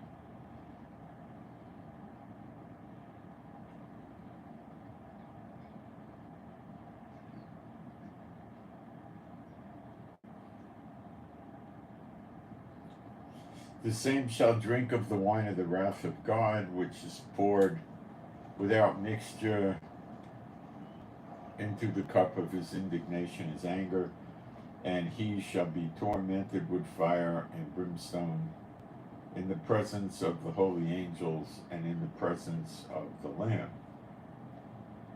And the smoke of their torment ascended up forever and ever.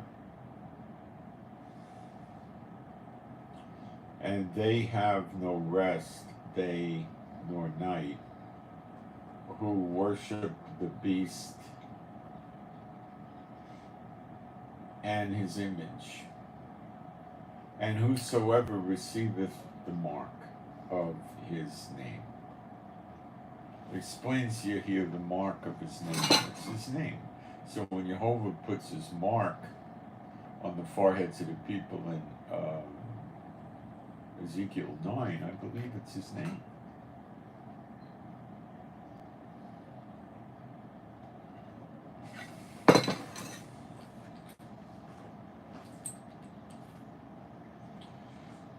Here is the patience of the saints. Here are they that keep the commandment of God and the faith of Yeshua. And I heard a voice from heaven saying unto me, Write, blessed are the dead which die in the Lord from henceforth. Yea, saith the Spirit, that they may rest from their labors, and their works do follow them. And I looked, and behold, a white cloud, and upon the cloud one sat like unto the Son of Man, having on his head a golden crown, and in his hand sharp sickle. And another angel came out of the temple, crying with a loud voice to him that sat on the cloud, Thrust in thy sickle, and reap, for the time is come for thee to reap, for the harvest of the earth is ripe.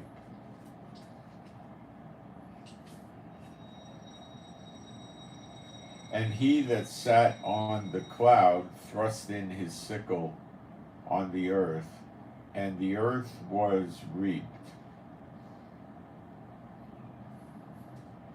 The one that sat on the cloud. Okay, the earth was reaped.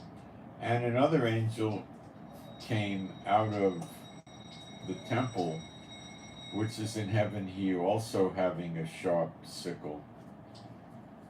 And another angel came out from the altar,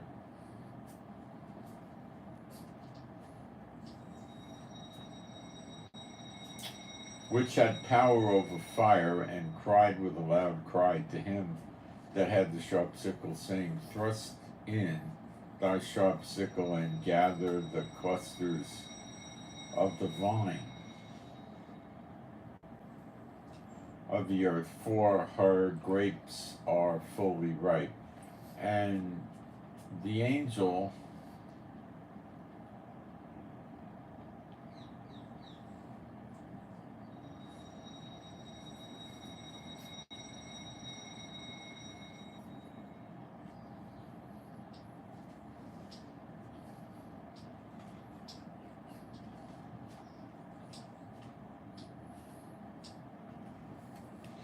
and gathered the vine of the earth, and cast it into the great winepress of the wrath of God.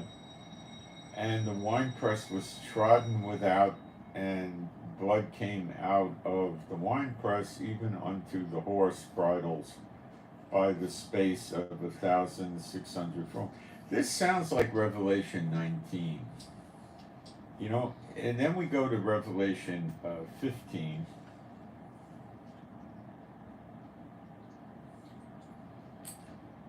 And I saw another sign in heaven, great and marvelous, 7 angels having 7 last plagues, for in them is filled the wrath of God. And I saw, as it were, a sea of glass mingled with fire, and them that had gotten the victory. This is a heavenly depiction, gotten the victory over the beast, and over his image, and over his mark, and over the number of his name, stand on the sea of glass having the harps of God. It doesn't say the victory over Satan, does it? No, it doesn't say that. So Satan is likely in the pit. Why wouldn't they have the victory over Satan? You see? This is odd, isn't it? And they sing this, it's not odd, we were odd, we didn't get it right, I guess.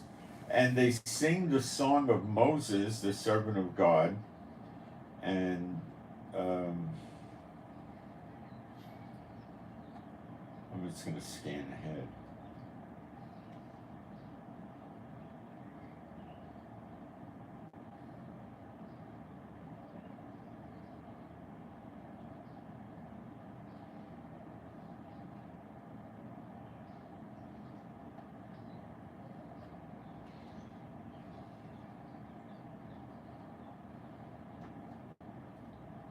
So he's got the 7 vials. The temple in heaven is filled with smoke. Okay, so now we'll go into the next chapter, which is 16, and we covered that already.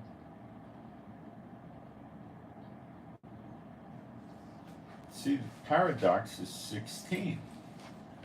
This is where I don't have a decent explanation for it.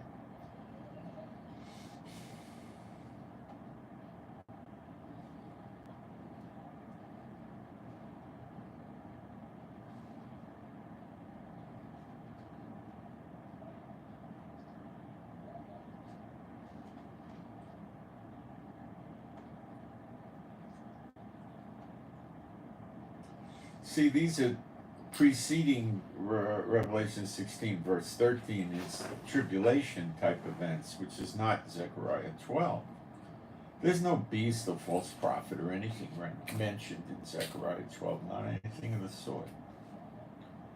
And when you read, it's just not there.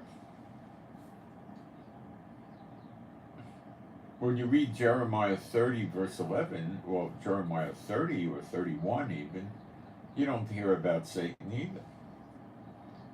And I saw 3 unclean spirits like frogs come out of the mouth of the dragon, and of the mouth of the beast, and of the mouth of the false prophet. For they are spirits of devils working miracles, which go forth unto the kings of the earth and of the whole world, to gather them to the battle of that great day of God. That's Gog and Magog, I'm assuming. The God Almighty. Behold, I come.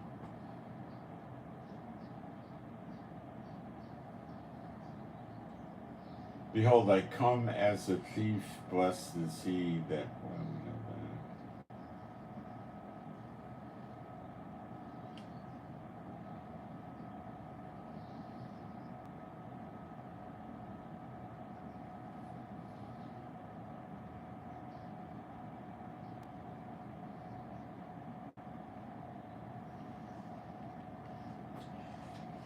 It's sort of a paradox. I can't see how to get through this.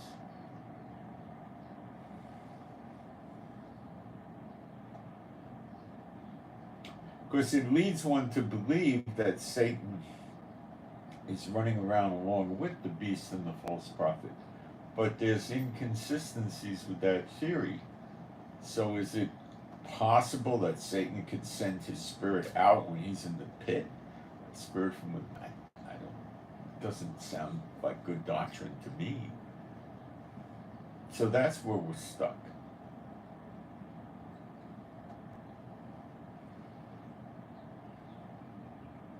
Ezekiel 8 to 11, I don't think we see anything about Satan over there.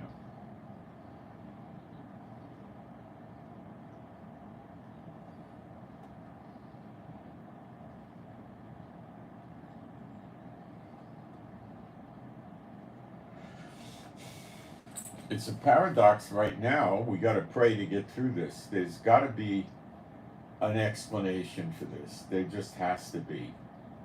We just don't know it yet, okay? There's got to be a way to deal with this. And I just don't think I have it this minute, but I'm going to dig. Now, it might be that I got to reinvestigate occurrences of other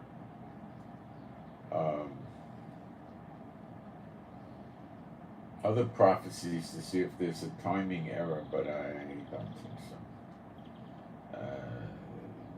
I'm not seeing that. It doesn't sound like it. It doesn't sound like it.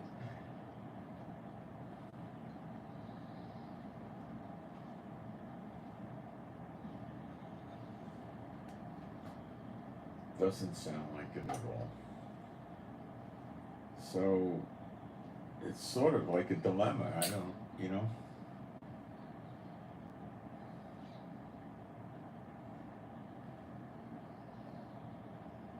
So it could be that Satan does go into the pit when the Son of Man shows up in the clouds, seated on the right hand of power, like lightning from the east to the west. It could be that's the end of Satan in terms of him being there, and we read of him not getting released until after the 1,000 years. So that makes sense. So he goes in Zechariah 12:10, and he comes out after the millennium. That's why he could be so angry the way he is today, and so scared. And it's rather consistent with the unclean spirits being run out of the land of Israel in Zechariah 13. It doesn't say Satan's going to be run out of the land. It says the unclean spirits, because Satan could already be in the pit. Maybe Jehovah throws him in the pit when he appears with Yeshua seated on his right hand. Maybe Yeshua does it. Maybe Michael does it. I don't know. Let's look for something in the scriptures. Hang on.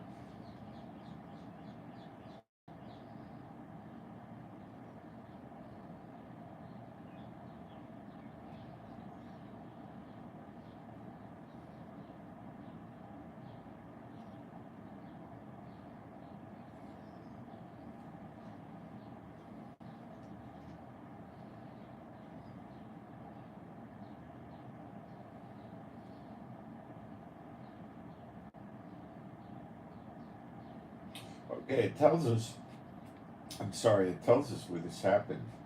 But let's see if we could get some timing, sequencing. What the heck's going on here? I got in the wrong. What is this? Let's try. Oh gosh, what is this doing to me? Oh, I gotta go here. I got it. I think we're in Revelation 20. That's what I think. And I saw an angel come down from heaven having the key of the bottomless pit. Now, we have to watch ourselves with thinking everything in Revelation is in direct linear sequencing. Sometimes it is, and sometimes it isn't. I saw an angel come down from heaven having the key of the bottomless pit and a great chain in his hand, and he laid hold on the dragon or the old serpent, which is the devil, bound him and bound him 1,000 years. Okay, this answers it. Satan doesn't go into the pit at Zechariah 12. This was the answer. Somebody prayed. It's it. Because he's only bound 1,000 years. Let's check the language on that, but I think it's right. Yeah, I'm pretty sure it's right.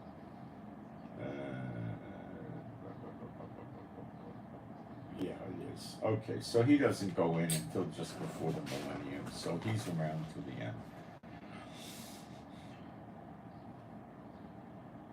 Well, that was an interesting Bible study. It didn't get us any great revelations. Things are still the same before it, but I hope you enjoyed the exercise. At least you have saw me do it, and not that I'm such a great one. Believe me, I'm not. but at least you saw how to go through it. So that's the answer. Somebody prayed, and he's only in 1,000 years, so he can't be. He can't be in at the Zechariah 12 because it would be 1,000 plus 70. It doesn't make sense. Plus, it comes after Revelation 19, so no. Well, that was fun. I hope you liked it. We're trying to learn here, okay? And I hope I helped you understand other things as we went along. Let me check the chat and see what's going on. So we didn't get any new breakthroughs, but at least we got a confirmation.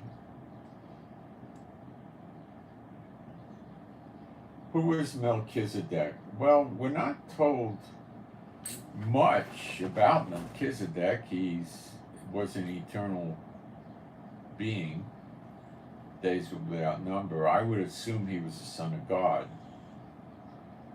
from heaven, not like an angel, like a son of God. And he had some ministry time on earth, and then I would think he came back to heaven. Yeshua is a high priest in the order of Melchizedek, because he too has eternal life.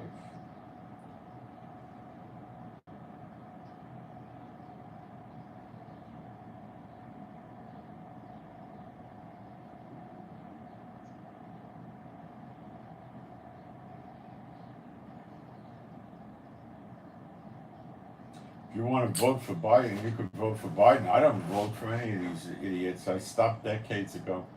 They're all no good. What do you want to vote for them for? Then you become a partaker in their evil deeds. You want to do that?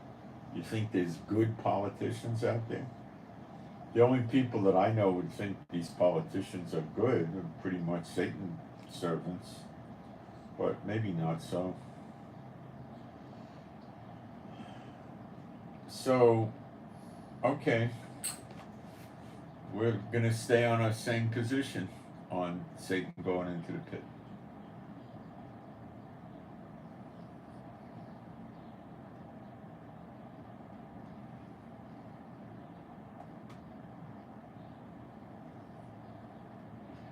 But it still does appear that Isaiah 13 and into 14 does talk about the daughter of Babylon and the great day of the Lord and Satan going down to the pit and other things. That I'm quite sure of. I don't think I could be off on that. So I guess Satan and the unclean spirits can't come into Israel, and perhaps when Israel sins again down the road, approaching Gog and Magog, then he can come back in, or the unclean spirits can, or maybe they never come back in. I don't know.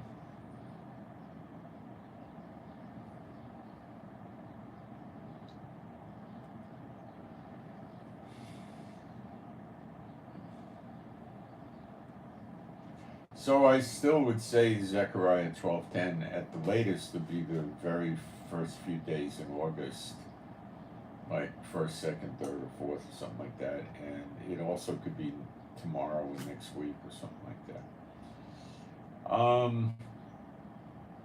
Netanyahu's doing a lot of nothing here in Israel. He's not attacking Lebanon to stop the missile and rocket attacks, and he's not really pushing the Gaza war in Rafah very vigorously. He's pushing it, but not vigorously.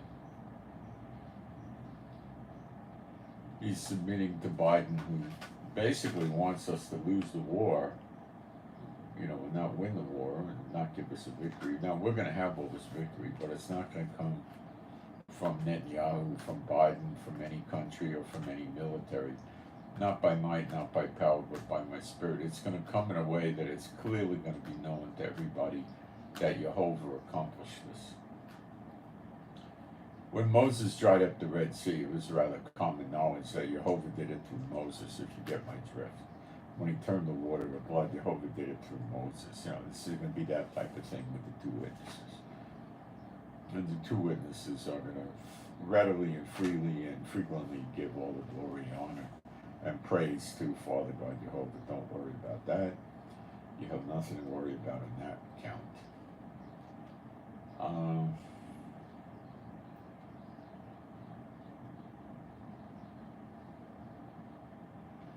so let's see if I can think of another paradox for us to try to work out one day. But it really wasn't much of a paradox. It looked like it was, but it wasn't. So I don't believe there's any prayer requests today. I don't see any.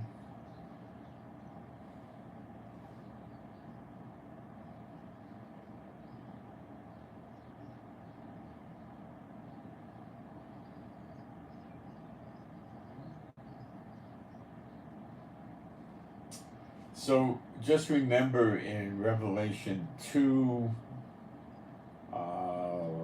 verse, what's the verse? 17 or 12? I think it's, we'll find out quick enough.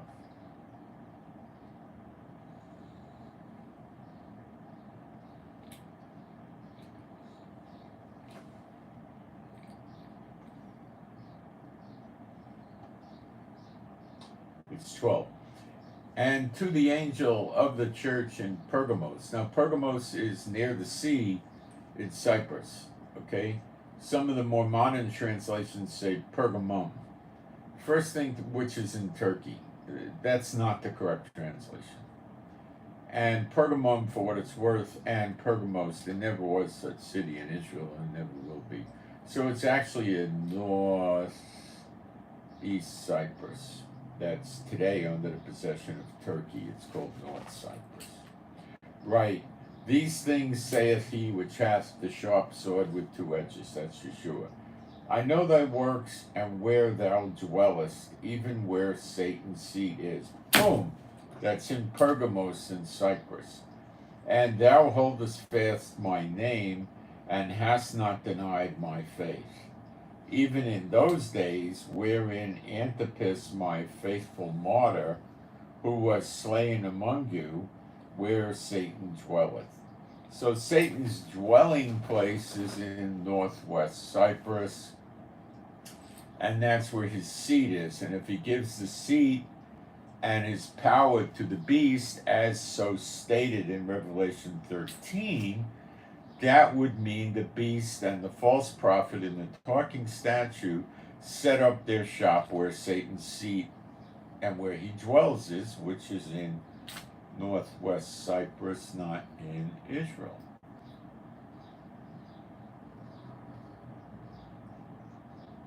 And that's probably where his temple will be.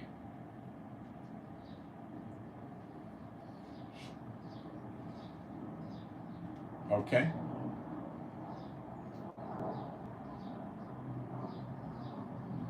If you read Ezekiel chapters 8 to 11, you'll learn a lot about God, the great day of the Lord, and you'll read many things that will be fascinating. I'll just leave it to you to do it. It's going to help you. Okay, I'm Moshe. My wife is Rivka. Please pray for our peace, safety, protection, and joy and healing of our bodies. Pray for our finances. We're having problems with some people getting offerings through. So please do the prayer that stops, and the spiritual warfare for those of you spiritual warriors. If you're interested in spiritual warfare, I have a Telegram channel completely devoted to that, all scriptural. Just send me an email. My email address is in the chat, and at the bottom of the description box is israelgiving with the number 7 at gmail.com. Okay? Not a hard one. And I'll send you the link to that Telegram site. I think you're going to need to download the Telegram app, which is called Telegram Messenger, which is free, and Telegram is free, and it's all free, on free, with free. Okay, no money. Okay, pray for our animals and pets, which are all rescues, to be happy, healthy, and whole. Pray for better videos with more insights, and pray for the peace of Jerusalem.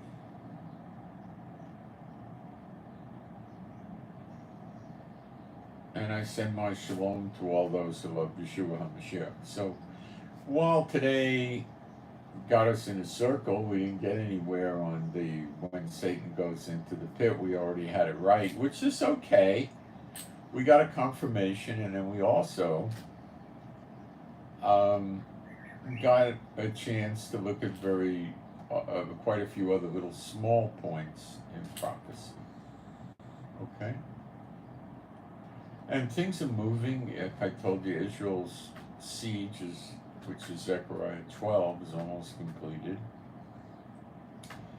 Egypt's having a falling out with us.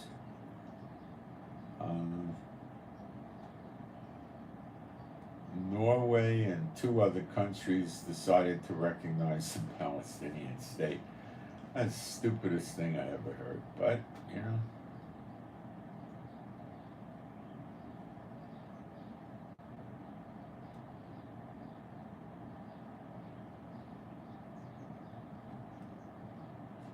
All right, so I send my shalom to all those who love Yeshua HaMashiach, and I really hope you got something out of this, and we're a little over 2 hours, but I suppose we had fun. We got a good walk through prophecy. I'm trying to build it up. Okay, I'm trying hard, guys, and I do the best I can do, and I answer questions by email if you want, and that's it. I'm out. Thank you.